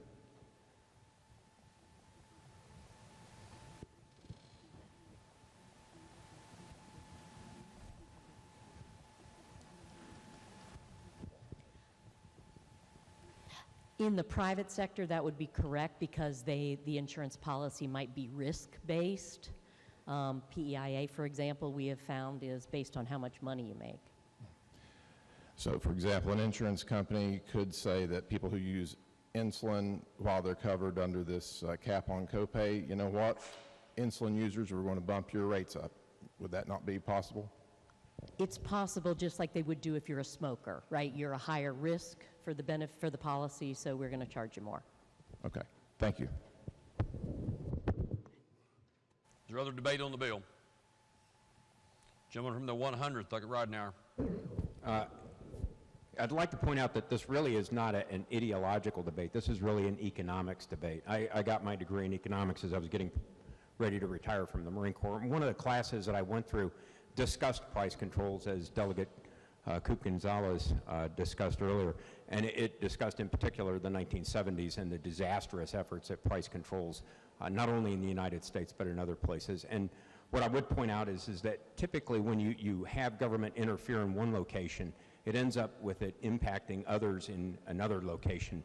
And it typically is a negative impact. It's not a positive impact. Even if we are trying to do something good, we usually end up doing some negative harm someplace else. It might be wholly positive, but it often comes with a more negative consequence than we anticipate when we do it. So that is part of the law of unintended consequences. I would say that as we try and institute copay caps here and then someplace else with Alzheimer's, with some other type of diseases, what we are going to end up doing is causing the insurance companies to raise their rates on other users, and those rate increases are going to cost West Virginians their insurance. And that's what we're looking at right now. That's really the issue that we should be looking at, not whether or not people with insulin requirements deserve help. I'm sure they do, and I have tremendous amounts of sympathy for them. But I'm also going to have sympathy for those people we are going to be pushing off of their insurance who are then going to have to suffer with other consequences. So please think about that as we're voting. Thank you, Mr. Speaker. Gentleman from the 76th, Garcia. Thank you, Mr. Speaker. Will the gentleman from the 29th yield for a question? Nope. Okay. Mr. Speaker, speak to the bill. Gentleman's recognized. So what it sounded to me like, that I heard from the gentleman from the 29th, was a suggestion that because you were born with and you develop diabetes, that you should have to pay higher premiums. How ridiculous is that? We're talking about who we want to help and who we want to hurt in here. We're going to have discussions tomorrow about insurance premiums and who they're raised on. And we're having these philosophical, economical discussions when the decisions that we make right now will have an effect on people's pocketbooks in the coming days and the coming years. That's what's important. That's what you should decide when you're looking at this type of bill. That's what we're here to do. Oh, gosh. Thank you, Mr. Speaker. Lady from the 36th, Doggett Hall.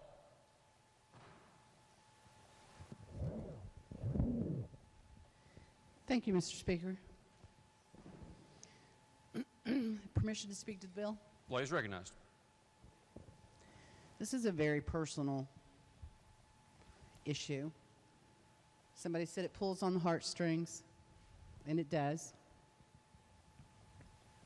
I lost a father-in-law to the complications of diabetes. I had a mother-in-law who didn't have diabetes but was prescribed a drug as she aged that she had to have to live.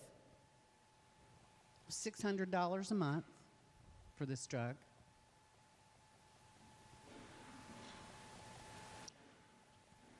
I have children and grandchildren who carry a genetic disease that requires weekly shots. It's not diabetes.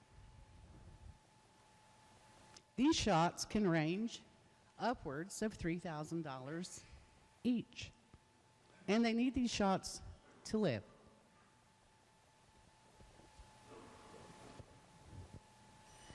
The number one cause of death in West Virginia is heart disease.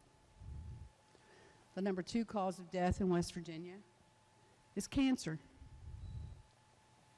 I look around at all of my colleagues and I see the intent to help, which is what has brought each and every one of us, or should be bringing each and every one of us, onto this floor every day.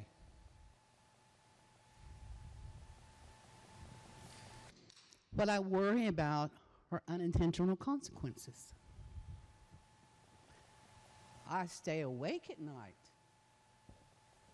worrying about unintentional consequences. There are literally thousands of my constituents who have diabetes. But there are also thousands of my constituents who have heart disease, and there are hundreds of my constituents who have cancer. And while I would love to be able to help each and every one of them, I do not want to take the risk of helping one to the detriment of another. These drugs are going down in cost. If I could, I would supply insulin to each and every one. I would supply the medicine for heart disease, the medicine for cancer, the medicine for hemophilia. But I cannot. This is a hard decision, and one that I will have to speak to the people who have sent me here. Please consider that if we cap this, and the insurance companies and big pharma, who are going to make their money somewhere, put this off on your mother-in-law who needs medicine that is not insulin, or another friend or family member who needs a different medicine that is not insulin, that is already so outrageously expensive that they struggle to stay alive. How are we servicing all of our people? Although it is a hard vote for me, I will be voting no. Thank you, Mr. Speaker. Lady from the 49th, Doug Tully is recognized. Thank you, Mr. Speaker. I want to talk about some of the complications of diabetes and where some of those folks end up that don't get insulin or can't get their insulin. A lot of times those individuals end up hospitalized within the healthcare system. Sometimes if they have a condition called DKA, which is diabetic ketoacidosis, they end up on a mechanical ventilator in ICUs with us intubating and extubating them until they're able to maintain their bodily functions on their own. It's very costly for those hospitalizations for that. Typically, those patients also will end up on Medicaid, so it ends up costing all of us in one way or another somehow, whether we give them the insulin to prevent and preempt the hospitalizations, or we end up assuming the cost after they've endured a horrible ICU hospitalization. Let's talk about drug manufacturers a minute and patient discount programs. A lot of your drug manufacturers like Eli Lilly will actually have a insulin discount program for individuals that do not have commercial insurance. But don't fool yourself to think that there's not a relationship between insurance companies and drug manufacturers. There certainly is. Why is that drug discount only available to those who have no insurance, but is not available to others that have commercial insurance and can't afford the copays, or that have Medicare and can't afford the Medicare copays, or they're in the donut hole with the Part D? I will be voting for this bill. I will proudly support this bill because I do think it is a cost savings to the state and it will save lives. Thank you, Mr. Speaker. Gentleman from the 22nd, Doug Linville. Thank you, Mr. Speaker. I believe this is about the third year that we've had a bill related to this, and I just want to renew my call to the House on something. I think that the discussion here is one that's well-intentioned, but the problem that we have is one that is created by the federal government. I spoke on this floor last year in relation to a similar bill that when the gentlelady from the former 51st District, as I recall, from Monongalia County, led a bus trip up to Canada to get low-cost insulin for some folks from West Virginia, I couldn't believe why it was so cheap there but so expensive here. And the answer to that is patent protection.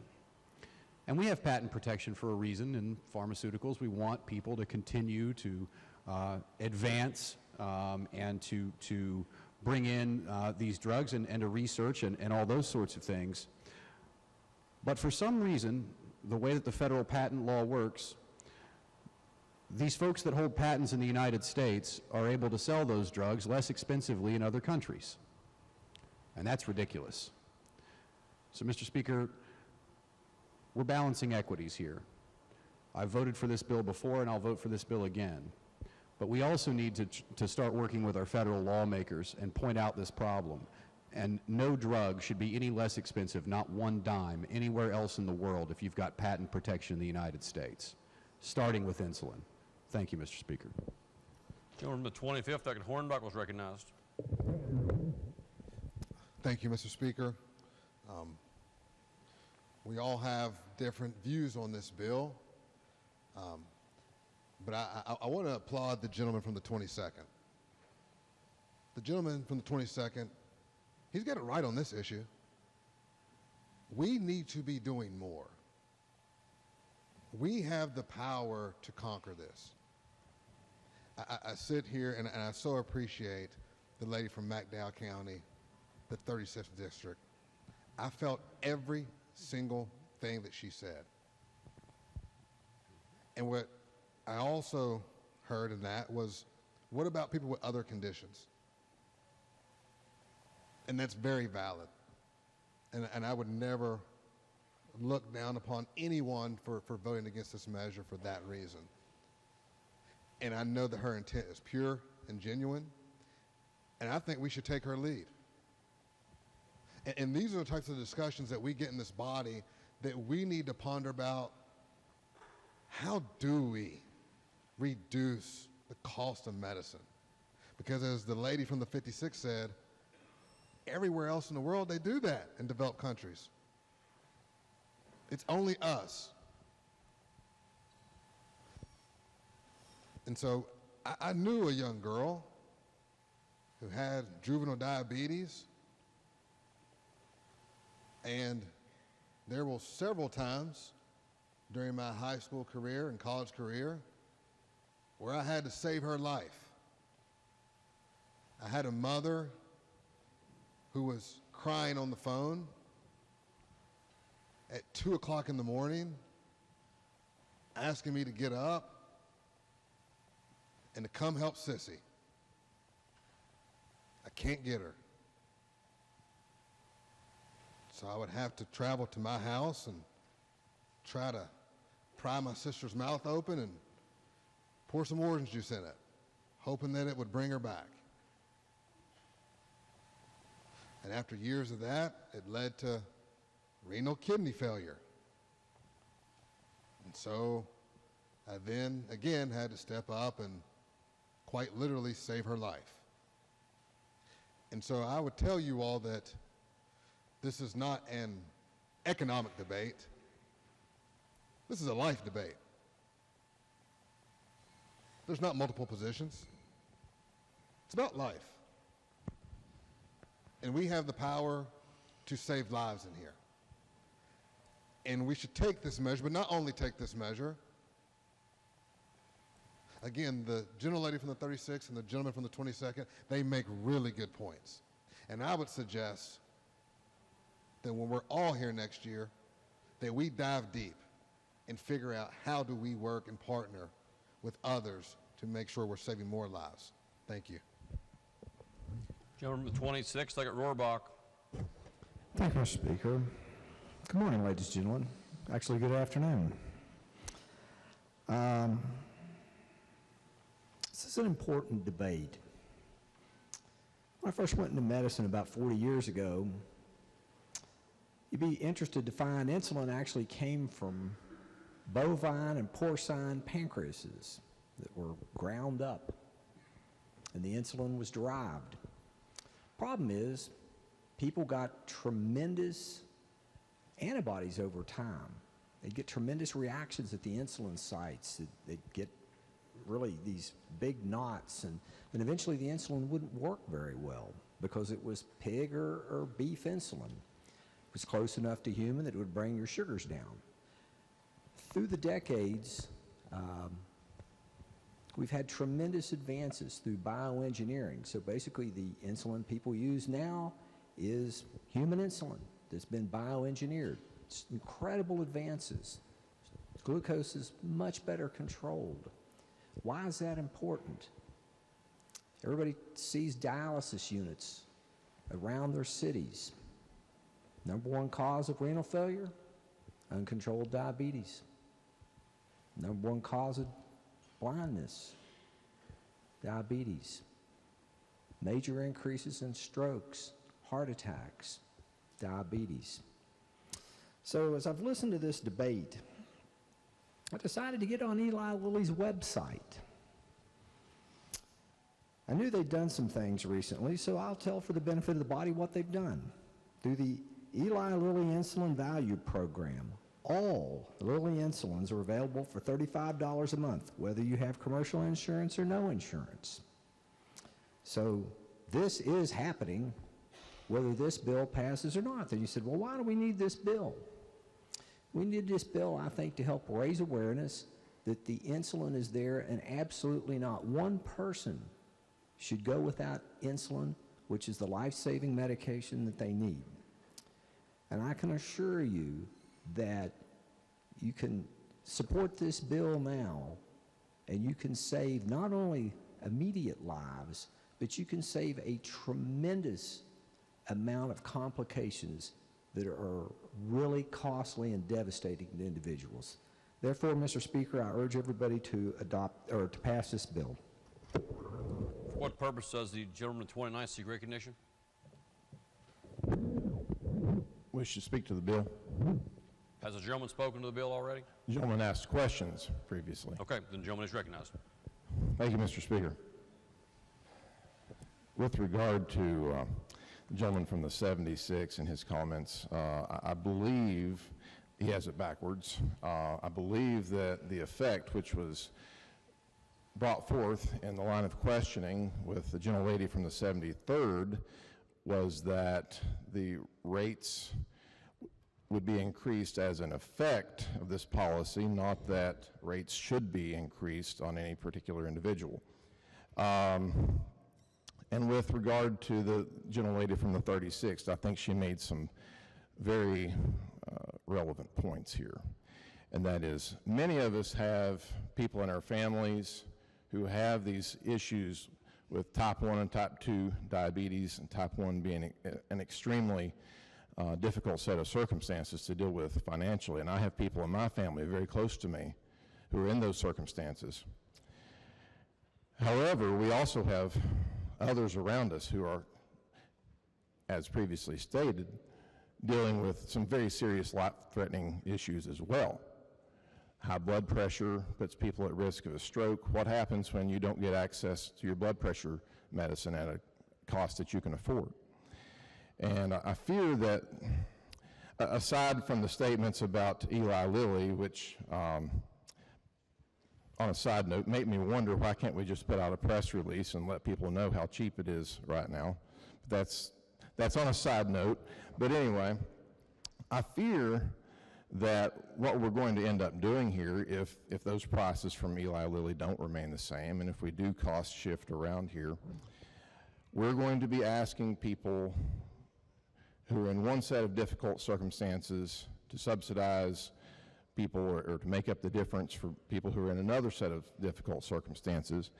And at the end of the day, we've also established that the company itself is not going to receive any less, the manufacturer is not going to receive any less revenue as a result of capping this. It's going to be made up one way or the other through the insurance company. And as was mentioned earlier this session by a gentleman who was referring to a different set of circumstances, that someone downstairs doesn't lose.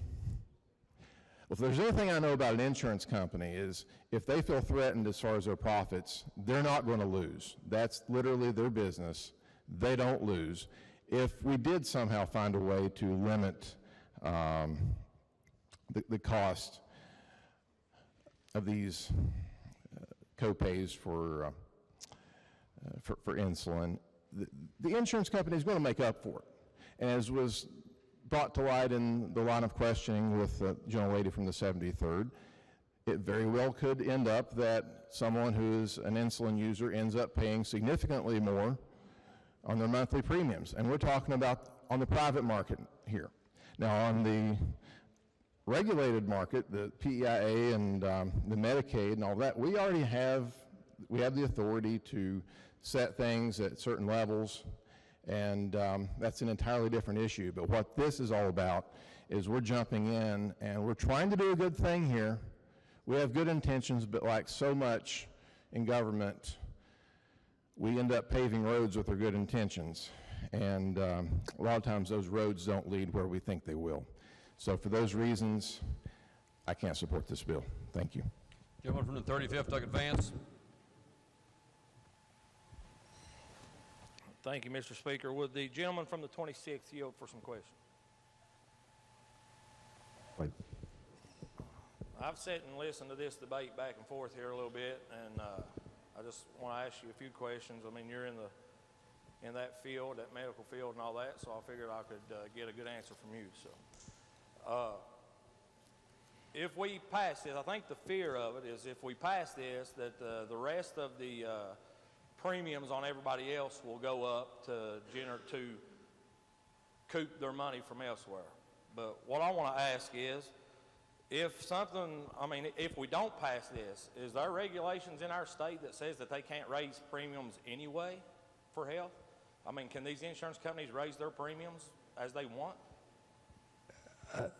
Well, yes, to answer the gentleman's question, they can. So even if we don't pass this and we keep it like it is, they could just turn around and look at somebody and say, you know, cost of health care went up, I've got to raise your premium, I've got to raise the premiums up. And in doing so, then the premiums are raised as well as the insulin prices are still high. Well, the gentleman's right. Insurance costs go up every year. So, I mean,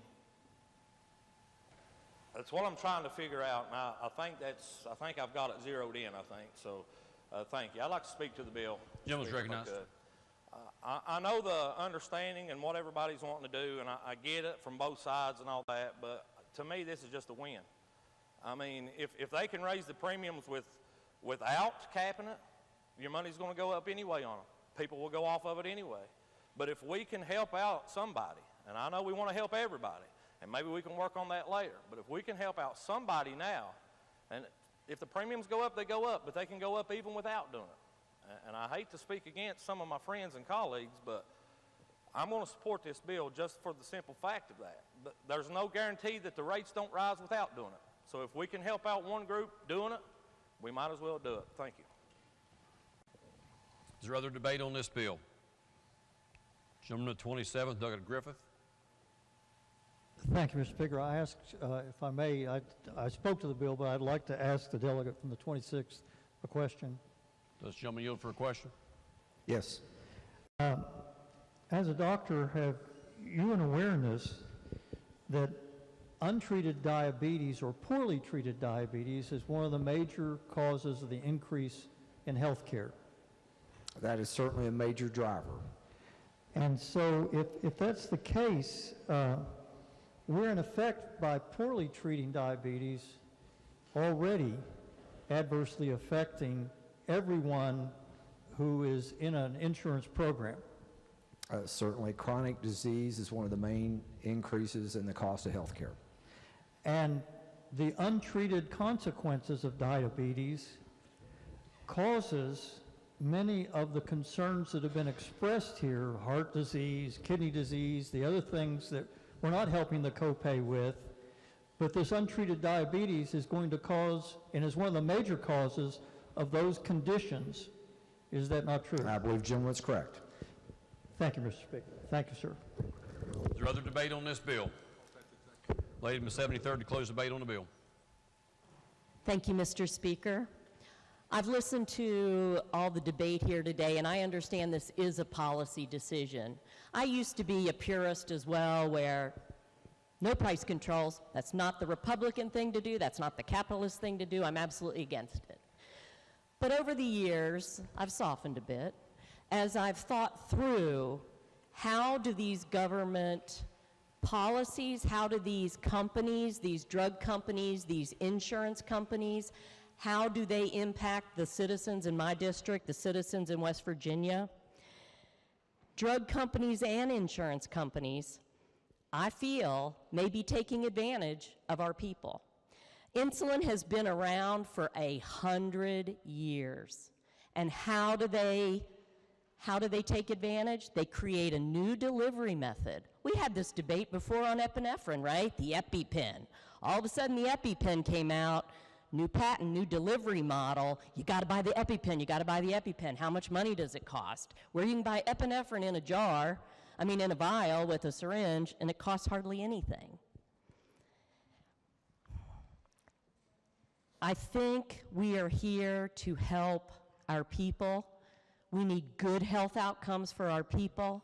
I think we need to consider, as an ER nurse, I hate it when my patients come in and they take off their sock because there's just something wrong with their foot.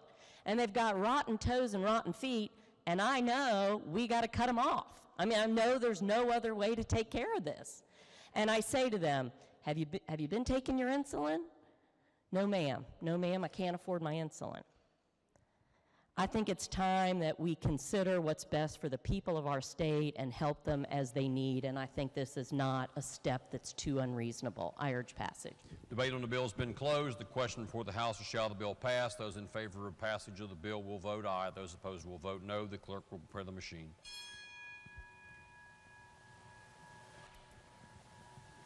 Has every member voted? If so, the clerk will close the machine and ascertain the result on that question. There are 85 ayes, 12 nays, 3 members absent.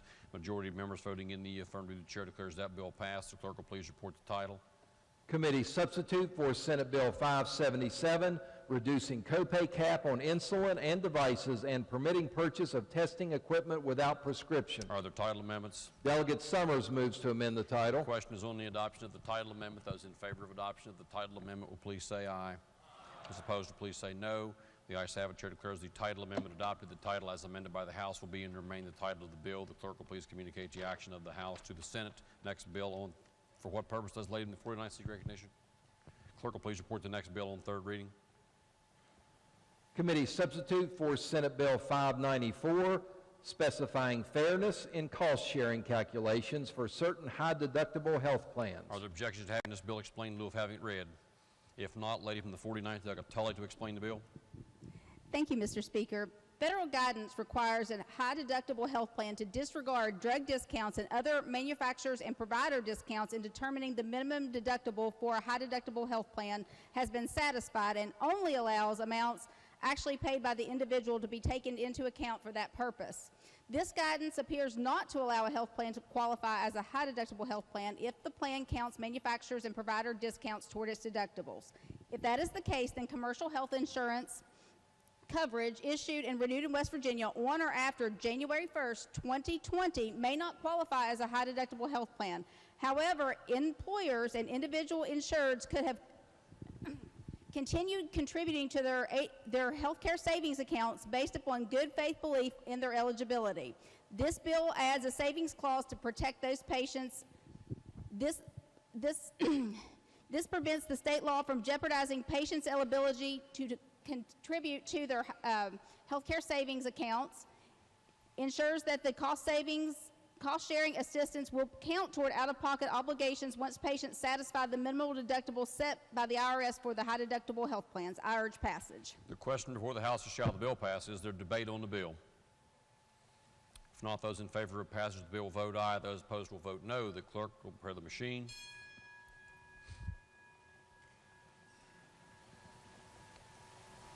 Has every member voted? If so, the clerk will close the machine and ascertain the result on that question. There were 86 ayes, 0 nays, and 14 members absent. A majority of members voting in the affirmative. The chair declares the bill passed. The clerk will please report the title. Committee substitute for Senate Bill 594, specifying fairness in cost-sharing calculations for certain high-deductible health plans. Are there title amendments? If not, the title as read by the clerk will be and remain the title of the bill. Gentleman from the 61st. Mr. Speaker, I move the bill be made effective from passage. Question is on the motion that the bill take effect from passage. Those in favor of the motion will please vote aye. Those opposed will please vote no. The clerk will prepare the machine. Has every member voted? If so, the clerk will close the machine and ascertain the result on that question. There are 86 ayes, 0 nays, and 14 members absent. 2/3 of members voting in the affirmative. The chair declares the bill effective from passage. The clerk will please communicate the action of the House to the Senate. Next bill on third reading. Senate Bill 605, requiring state medical examiner to enter into contracts with procurement organization. Are there objections to having this bill explained in lieu of having it read? If not, lady from the 49th will explain the bill. Thank you, Mr. Speaker. This requires the Office of the Chief Medical Examiner to house an individual who is paid from a grant fund to assist in organ, tissue, and cornea procurement. I urge passage, Mr. Speaker. Question before the House is shall the bill pass. Is there debate on the bill? If not, those in favor of passage will vote aye. Those opposed will vote no. The clerk will prepare the machine.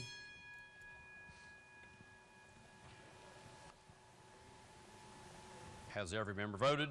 If so, the clerk will close the machine and ascertain the result on this question. There are 91 ayes, 0 nays, and 9 members absent. A majority of members voting in the affirmative. The chair declares that bill passed. The clerk will please report the title.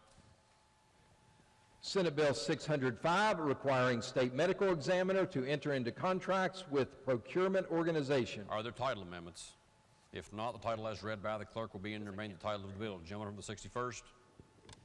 Mr. Speaker, I move the bill be made effective from passage. The question is on the motion that the bill take effect from passage. Those in favor of the motion will vote aye. Those opposed will vote no. The clerk will prepare the machine.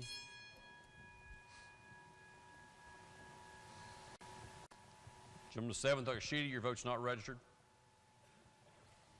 Clerk will please close the machine and ascertain the result on that question. There are 91 ayes, 0 nays, and 9 members absent. 2/3 of members voting in the affirmative. The chair declares that bill effective for passage. The clerk will please communicate the action of the House to the Senate. Next bill on third reading. Senate Bill 679, requiring Office of Inspector General to promulgate rules concerning location of forensic group homes. Are there objections to having the bill explained in lieu of having it read? If not, gentleman 26 to explain the bill. Thank you, Mr. Speaker. Senate Bill 679 requires the Office of the Inspector General to do an emergency rule concerning the location of forensic group homes. It prohibits them from locating within 1 mile of a residential area, a public or private licensed daycare center, a public or private K through 12 school, a learning pod, or a micro school. It permits the Office of the Inspector General to grant variances to facilities currently within those location parameters. That's a summary of the bill, Mr. Speaker, and I urge passage. The question before the House is, shall the bill pass? Is there debate on the bill? Gentleman to 47th, Longenegger. Thank you, Mr. Speaker. Would a gentleman yield? Yes. You mentioned that they have to be located within 1 mile away from those entities. You mentioned learning pods as well? Yes, that is a House amendment that we voted on yesterday. Okay. All right, so I might have the wrong one in my system. It's not in there. It's but under the House amendment that was approved yesterday included learning pods and micro schools. Wonderful. Thank you. Is there other debate on this bill? If not, those in favor of passage of the bill will vote aye. Those opposed will vote no. The clerk will prepare the machine.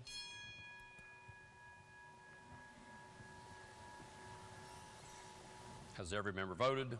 If so, the clerk will close the machine and ascertain the result on that question. There are 89 ayes, 1 nay, and 10 members absent. A majority of members voting in the affirmative. The chair declares the bill passed. The clerk will please report the title.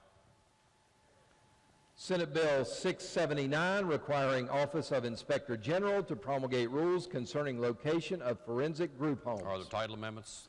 Delegate Summers moves to amend the title. The question is on the adoption of the title amendment. Those in favor of adoption of the title amendment will please say aye. Those opposed will please say no. The ayes have it. Chair declares the title amendment adopted. The title as amended by the House will be and remain the title of the bill. The gentleman from the 61st. Mr. Speaker, I move the bill be made effective from passage. The question is on the gentleman's motion that the bill take effect from passage. Those in favor of that motion will vote aye. Those opposed will vote no. The clerk will prepare the machine.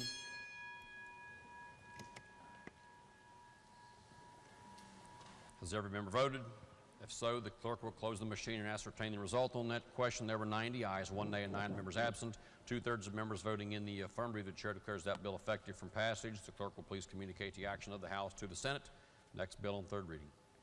Committee substitute for Senate Bill 730, expanding authority of Legislative Oversight Commission on Health and Human Resources Accountability. Are there objections to having this bill explained in lieu of having it read? If not, lady from the 73rd to explain the bill. Thank you, Mr. Speaker. House Bill, Committee Substitute for Senate Bill 730 updates the authority of the Legislative Oversight Commission on Health and Human Resources Accountability to have oversight over DHHR or its successor entities, and updates the issues LACRA may research and study. I urge passage. The question before the House is, shall the bill pass? Is there debate on the bill? If not, those in favor of passage of the bill will vote aye. Those opposed will vote no. The clerk will prepare the machine.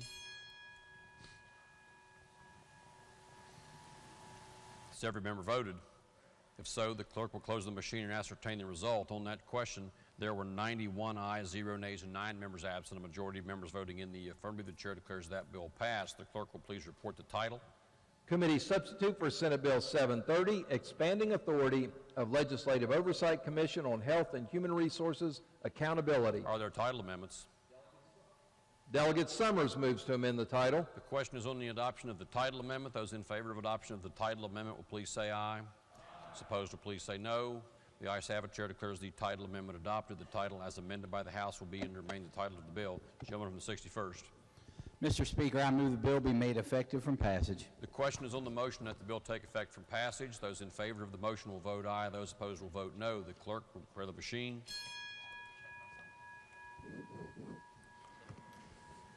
Has every member voted? If so, the clerk will close the machine and ascertain the result on that question. There were 92 ayes, 0 nays, and 8 members absent. 2/3 of members having voted in the affirmative. The chair declares that bill effective from passage. The clerk will please communicate the action of the House to the Senate. Next bill on third reading. House Bill 2904, supplementing and amending appropriations to the Department of Commerce, Office of the Secretary.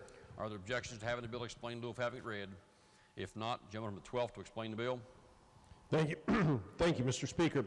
The supplementary appropriation creates a new line of appropriation in item 39, Department of Commerce, Office of the Secretary, for line 5A, directed transfer surplus for $1 million. The bill also includes directive language transferring $1 million from the new line to the department's Marketing and Communications Operating Fund. That is the bill, Mr. Speaker. I urge passage. The question before the House is, shall the bill pass? Is there debate on the bill? If not, those in favor of passage of the bill will vote aye. Those opposed will vote no. The clerk will prepare the machine.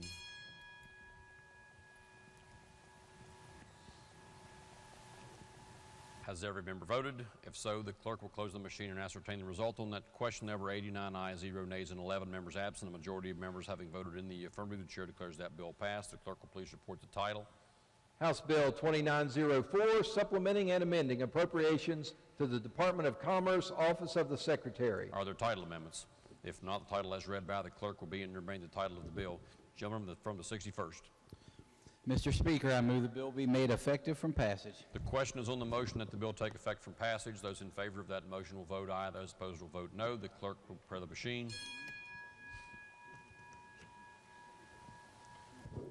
Has every member voted? If so, the clerk will close the machine and ascertain the result on that question. There were 89 ayes, 0 nays, and 11 members absent. 2/3 of members having voted in the affirmative, the chair declares the bill effective from passage. The clerk will please communicate the action of the House to the Senate. Next bill on third reading. Committee substitute for House Bill 2908, supplementing and amending appropriations to the Department of Commerce, Division of Forestry. Are there objections to having the bill explained in lieu of having it read? If not, gentleman number 12 to explain the bill.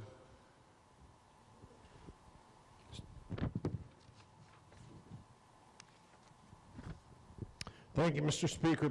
The supplementary appropriation creates a new line, item 32, Department of Commerce, Division of Forestry, for line 5A, current expenses. Surplus and appropriates to that line $1.2 million from the unappropriated surplus balance of the state fund general revenue.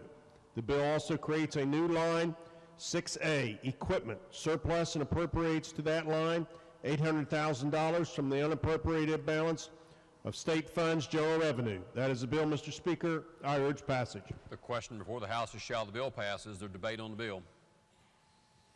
If not, those in favor of passage of the bill will vote aye. Those opposed will vote no. The clerk will prepare the machine. Has every member voted? If so, the clerk will close the machine and ascertain the result on that question. There are 87 ayes, 0 nays, and 13 members absent. A majority of members voting in the affirmative. The chair declares the bill passed. The clerk will please report the title.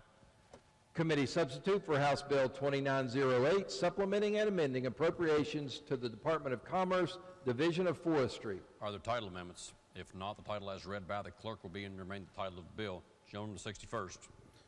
Mr. Speaker, I move the bill be made effective from passage. The question is on the motion that the bill take effect from passage. Those in favor of the motion will vote aye. Those opposed will vote no. The clerk will prepare the machine.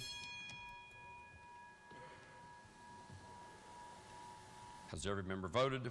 If so, the clerk will close the machine and ascertain the result on that question. There were 87 ayes, 0 nays, and 13 members absent. 2/3 of members voting in the affirmative. The chair declares that bill effective from passage. The clerk will please communicate the action of the House to the Senate. Next bill on third reading.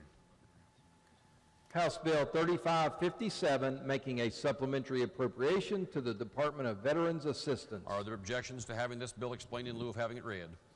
If not, Gentleman 12 to explain the bill. Thank you, Mr. Speaker. This supplement appropriation would increase federal spending authority to the Veterans Assistance by $750,000. The $750,000 will be appropriated to line number 7-buildings.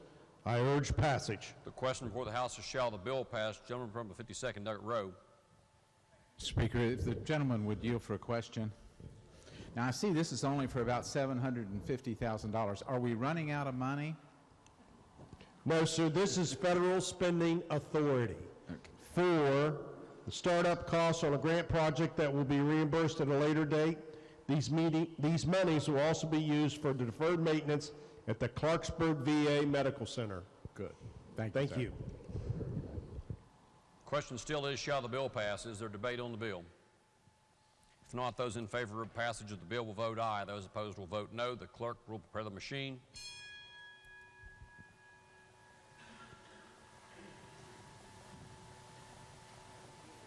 Has every member voted?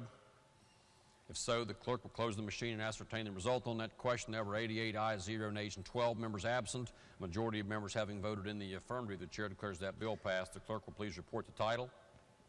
House Bill 3557, making a supplementary appropriation to the Department of Veterans Assistance. Are there title amendments? If not, the title as read by the clerk will be and remain the title of the bill. Gentleman, 61st. Mr. Speaker, I move the bill be made effective from passage. The question is on the motion that the bill take effect from passage. Those in favor of the gentleman's motion will vote aye. Those opposed will vote no. The clerk will prepare the machine.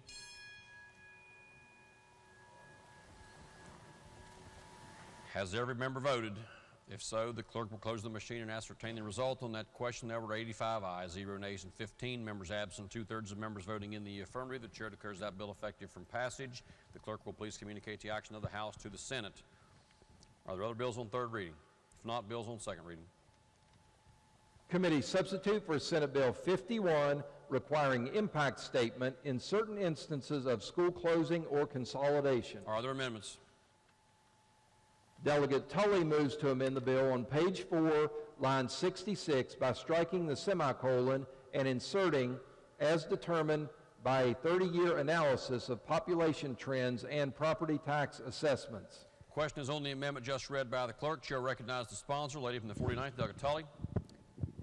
Permission to speak on the amendment? Yes, lady's recognized. Thank you, Mr. Speaker.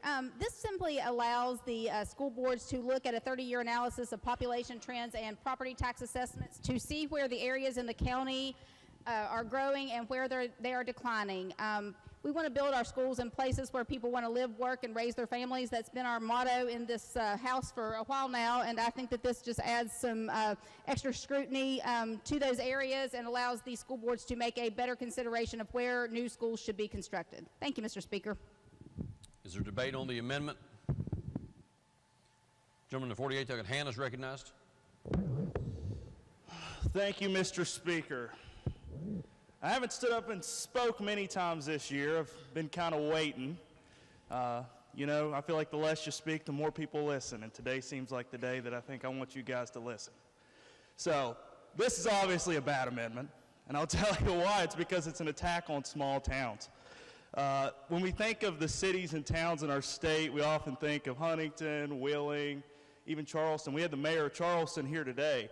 And a lot of us don't even realize, but the gentleman from the 30th down here in the front row, he's mayor of a small town in Lincoln County, mayor of Hamlin. And these small towns face the same problems that a lot of these big towns face, whether it be housing, water quality, or any other issue. So this amendment says that we're going to have a 30-year analysis of population trends and property taxes. Then you look at this handout that the gracious lady from the 49th left on our desk today, that has the different tax classes on it. So basically what this amendment does is says that we're going to judge whether we're going to keep a school in your district or not, or we're going to keep a school in your community based on your socioeconomic class. So we're going to check your income level, we're going to check your zip code to see if you deserve a school or not. And most of the times these small communities are the ones who need these schools the most. So it's a bad amendment. It's an attack on small towns. It's an attack on the things that bring us together, whether that's art classes, theater classes, band. This is an attack on Friday Night Lights, and I'm going to oppose it. Is there other debate on the amendment? If not, Chair will recognize the spot. Yes, gentleman 38th, Delegate Ellington is recognized. Thank you, Mr. Speaker. I'm going to rise to oppose the lady's amendment for a couple of reasons. First one is the amendment probably would be better served earlier in that line ahead of that, because in line 65 to 66 says the financial health of the county as determined by a 30-year analysis of population and property tax assessments would probably be more appropriate as far as the assessment of the county, which at least shall include then the anticipated cost or savings. I mean, this is a requirement that the state board will promulgate and rule that is a requirement for the impact statement, requiring 30 years of data before they can make a decision of what's going on at the present time. Now, I'm not dismissing what the history of a county or a community has as far as the dynamics that are there, but what's going on now versus 30 years ago was a different situation. It would also probably increase expense for them to figure this out. The second part, too, is some of these schools may not have been around that long, so it may be impossible to achieve data that long ago. I think this is just more of an effort to defeat this bill. I would oppose this amendment. Gentleman, the 25th, Dr. Hornbuckle. Thank you, Mr. Speaker. Would the Chair of Education please yield for a question? Yes, sir. Trying to bring up this amendment. Was this the same one that was defeated in committee? Honestly, I'm not sure. I'll rely on you if you remember that. Okay, because it looks similar. I'm just not sure. Yeah, I don't think it was, but she may have had something similar that might have been defeated. I don't remember if this was this one specifically. Okay, thank you. Question is still on the amendment. Are there other members who wish to be recognized on the amendment?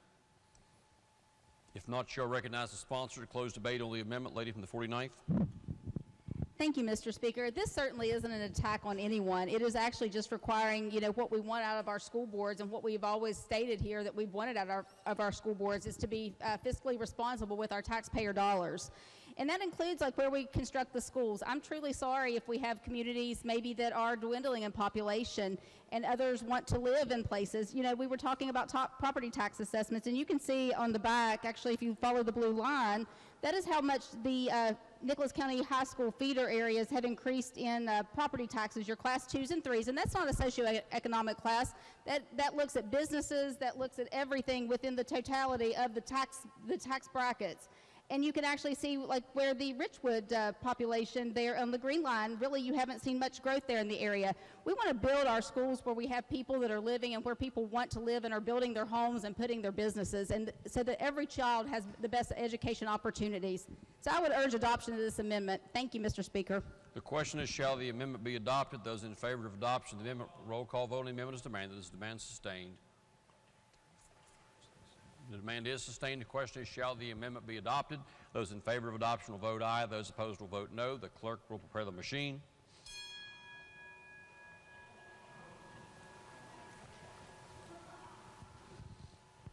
Has every member voted? If so, the clerk will close the machine and ascertain the result. On that question, there are 6 ayes, 81 nays, 13 members absent. A majority of members voting in, less than a majority voting in the affirmative. The chair declares the amendment lost. Are there other amendments to the bill? If not, the bill will be advanced to third reading. Next bill on second reading. Senate Bill 131, allowing municipal fire marshals to receive service weapon upon retirement. Are there amendments? If not, the bill will be advanced. Next bill on second reading. Committee substitute for Senate Bill 205, relating to registration plates. Are there amendments? The Committee on Technology and Infrastructure moves to amend the bill. Are there objections to allowing the amendment to be explained in lieu of having it read? If not, the gentleman of 21st, Dr. Cannon, to explain the amendment. Thank you, Mr. Speaker. I ask unanimous consent to withdraw the committee amendment. Are there objections? There are no objections heard, and the committee amendment will be withdrawn. Are there other amendments to the bill? Delegate Linville moves to amend the bill. Are there objections to allowing this amendment to be explained in lieu of having it read? No objections are heard. Gentleman of 21st will explain the amendment. Thank you, Mr. Speaker.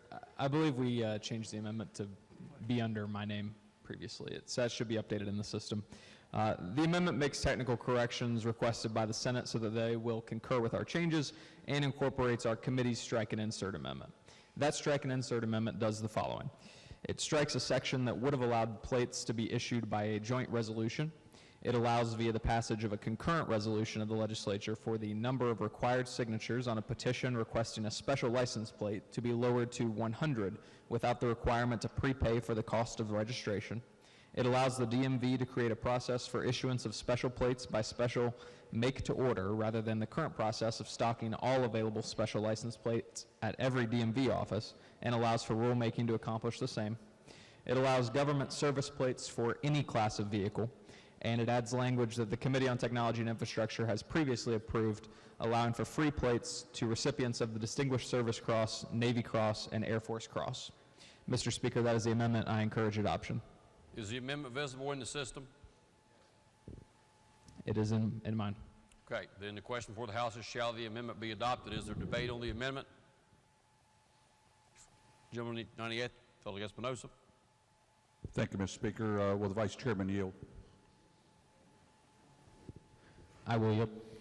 So I just noticed that this is a 48-page amendment, so I'm just wanting to, sounds like, if I'm looking at the right one, does that sound about right? Yes, I'm pulling it up now. always makes me a little nervous when I see a 48-page amendment. Yeah, it is the strike and insert committee amendment. So it's, I'm sorry, go ahead. We have incorporated, there were a few technical changes that the Senate requested so that they'll be able to simply concur when we send it back to them. And so we went ahead and incorporated those and rolled our committee's strike and insert amendment into this one. So this is wholly consistent with the bill that we passed. No additional other bills that didn't quite make it across the finish line that have been shoved into this? That is correct. It's just trying to reconcile the two chambers' Yes, sir. That is correct. proposed legislation on this topic. Thank you, Mr. Vice Chairman. Thank you, Mr. Speaker. Thank you. The question is still, shall the amendment be adopted? Are there other members who wish to be recognized on the amendment?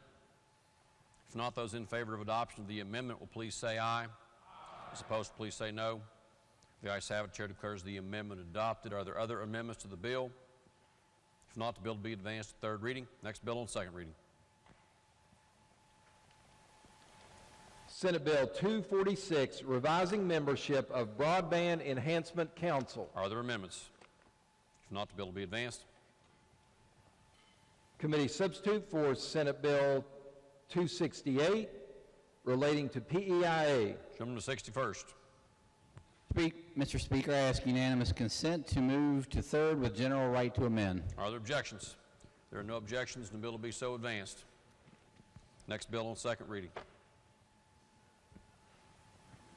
Committee substitute for Senate Bill 423, increasing salary for certain state employees. Gentleman to 61st. Mr. Speaker, I ask for unanimous consent to move to third with general right to amend. Are there objections? There are no objections. The bill will be so advanced. Next bill on second reading. Committee substitute for Senate Bill 439, establishing design build program for DEP. Are there amendments? Delegates Riley and others move to amend the bill. Objections to allowing the amendment to be explained in lieu of having it read? No objections are heard. Gentleman with 72nd, Delegate Riley, to explain the amendment. Thank you, Mr. Speaker. This is a design build pilot project for DEP. There was a proviso added through conversation within the T&I committee that really does two things. First, it requires that the contracts are directly with the Department of Environmental Protection. There was some concern that pass-through grants could be used for this program.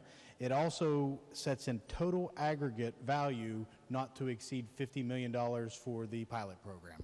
Thank you, Mr. Speaker, and that's a summary of the amendment. The question is, shall the amendment be adopted? Is there debate on the amendment?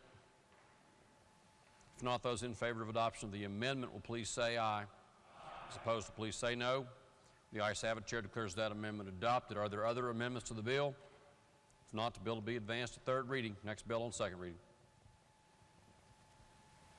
Committee substitute for Senate Bill 463, increasing validity of CDL instruction permit. Are there amendments?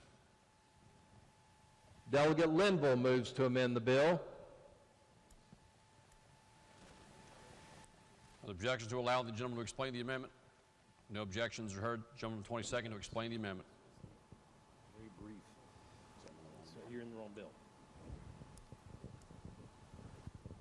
Thank you, Mr. Speaker. This amendment removes the requirement that an individual holds a graduated Class E, or Class D license for at least 1 year prior to receiving their commercial driver's instruction permit pursuant to subsection 1 of section F on line 34. An individual still must hold a valid Class E or D license prior to application. These were requested changes from the Division of Motor Vehicles, and there is no additional funding or touching of the excess lottery fund in this amendment. Thank you, Mr. Speaker. Question is, shall the amendment be adopted? Is there debate on the amendment? If not, those in favor of adoption of the amendment will please say aye. As opposed to, please say no. Ayes appear to have it. Okay, the ayes have it. Chair declares the amendment adopted. Are there other amendments to the bill? If not, the bill will be advanced to third reading. Next bill on second reading. Senate Bill 591, allowing counties and municipalities to jointly undertake development projects. Are there amendments? If not, the bill will be advanced. Senate Bill 609, obtaining approval for decommissioning or deconstructing of existing power plant. Gentleman from the 61st. Mr. Speaker, I ask unanimous consent to move to third with general right to amend. Are there objections? There are no objections. The bill will be so advanced. Next bill on second reading. Committee substitute for Senate Bill 613 relating generally to certificates of need. Are there amendments? Delegate Pushkin moves to amend the bill. On page 14, section 10, line 62, after the words performed at a hospital by inserting the words except for cardiac surgery and transplant services. The question is on the amendment just read by the clerk. Shall recognize the sponsor, gentleman from the 54th, Delegate Pushkin. Thank you, Mr. Speaker. The amendment's rather simple.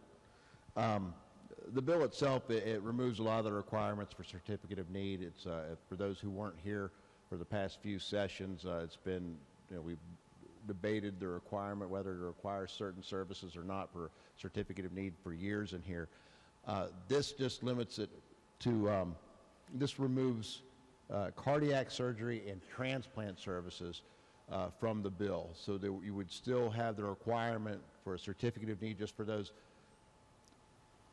very serious type of surgeries, open heart surgery, cardiac surgeries, or organ transplants. I urge adoption and reserve the right to close. The question is on the adoption. The question is on the amendment just read by the clerk. Is there debate on the amendment? Lady from the 73rd, Delegate Summers is recognized.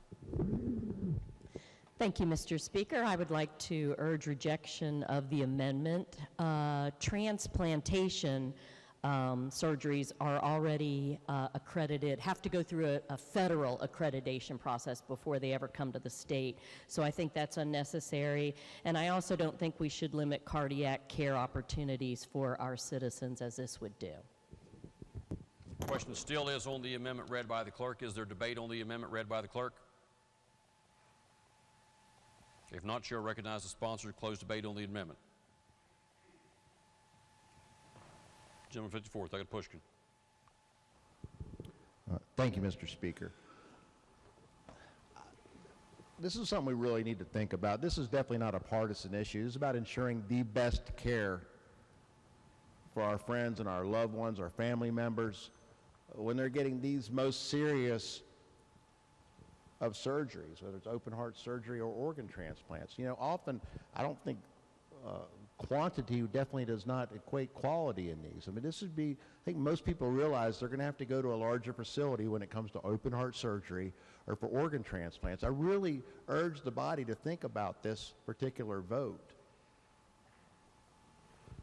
It was stated that there's already federal guidelines in regards to these transplants. When I looked it up, it said hospitals must only notify CMS when they begin a transplant program, just to notify them, and that the only requirement that I see is that the hospital has a Medicare provider agreement.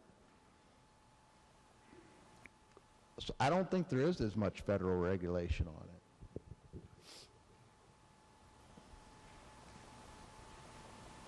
I'm looking again, I don't see it.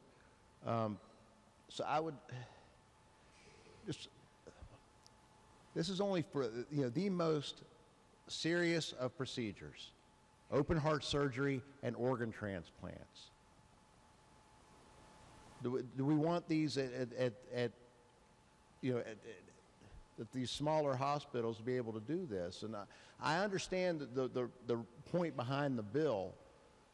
I think most people realize you're going to have to go to a larger type facility to get the best care. Just because you have more of it doesn't mean we're going to have these heart doctors coming here, doesn't mean we're going to have the doctors that can do these types of procedures coming to this state. We don't have them right now.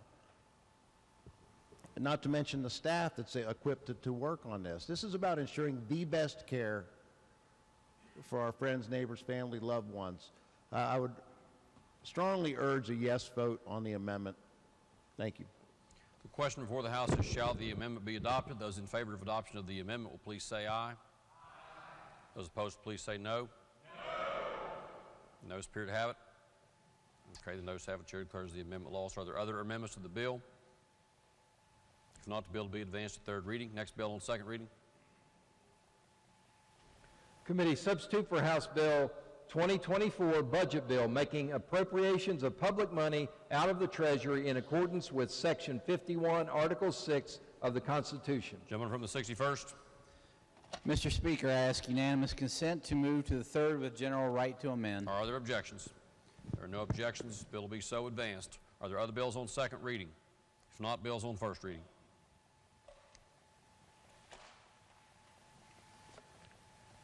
Senate Bill 142, modifying procedures to settle estates of decedents. Bill will be advanced. Senate Bill 237, relating to public employees' retirement system and state teachers' retirement system. Bill will be advanced. Committee substitute for Senate Bill 335, authorizing the Department of Homeland Security to promulgate legislative rules. Bill will be advanced. Senate Bill 449, updating terms for natural resources police officers' retirement system and retirement systems for charter schools. The bill will be advanced. Committee substitute for Senate Bill 450, defining medical examination for disability purposes in retirement plans administered by Consolidated Public Retirement Board. The bill will be advanced. Committee substitute for Senate Bill 453, ensuring retirement contributions and delinquency charges of charter school employees be paid upon school closure or by successor. The bill will be advanced. Committee substitute for Senate Bill 455, modifying certain used car restrictions. The bill will be advanced. Senate Bill 458, setting rate of interest on delinquent retirement contribution submissions. The bill will be advanced. Committee substitute for Senate Bill 468, continuing Cabolingo State Forest Trail System. The bill will be advanced. Committee substitute for Senate Bill 475, modifying examinations for disability pensions. The bill will be advanced. Senate Bill 529, allowing businesses to register as limited liability limited partnerships. The bill will be advanced. Senate Bill 597, allowing Workforce West Virginia to hire classified service exempt employees. The bill will be advanced. Committee substitute for House Bill 2911, supplementing and amending appropriations to the Department of Homeland Security, Division of Administrative Services. The bill will be advanced. Committee substitute for House Bill 2914, supplementing and amending appropriations to the Governor's Office Civil Contingent Fund. The bill will be advanced. House Bill 2927, supplementing and amending appropriation to the Department of Homeland Security, Division of Corrections and Rehabilitation's Correctional Units. The bill will be advanced. Committee substitute for House Bill 3040, supplementing and amending appropriations to the Department of Administration, Office of the Secretary. The bill will be advanced. House Bill 3065, supplementing appropriations to the Department of Transportation, Division of Multimodal Transportation Facilities, Aeronautics Commission. The bill will be advanced. House Bill 3067, supplementing and amending appropriations to Department of Transportation, Division of Multimodal Transportation Facilities, Public Transit. The bill will be advanced. Committee substitute for House Bill 3074, supplementing appropriations to the Department of Transportation, Division of Multimodal Transportation Facilities. The bill will be advanced. House Bill 3108, supplementing and amending appropriations to the Department of Transportation, Division of Multimodal Transportation Facilities, State Rail Authority. The bill will be advanced. Are there other bills on first reading? If not, jump to 61st. Mr. Speaker, I ask unanimous consent to return to the third order of business. Are there objections to returning to the third order of business for the purpose of receiving committee reports? No objections are heard. Standing committee reports. Your Committee on Rules has had under consideration House Concurrent Resolution 15, requesting that the Joint Committee on Government and Finance send official correspondence to West Virginia's federal delegations stating West Virginia veterans' concerns and objections to the two TRICARE for Life proposals. House Concurrent Resolution 62, U.S. Army Private First Class Clayton Collins Memorial Bridge. House Concurrent Resolution 64, U.S. Army Air Corps Private Second Class Charles A. White Memorial Road.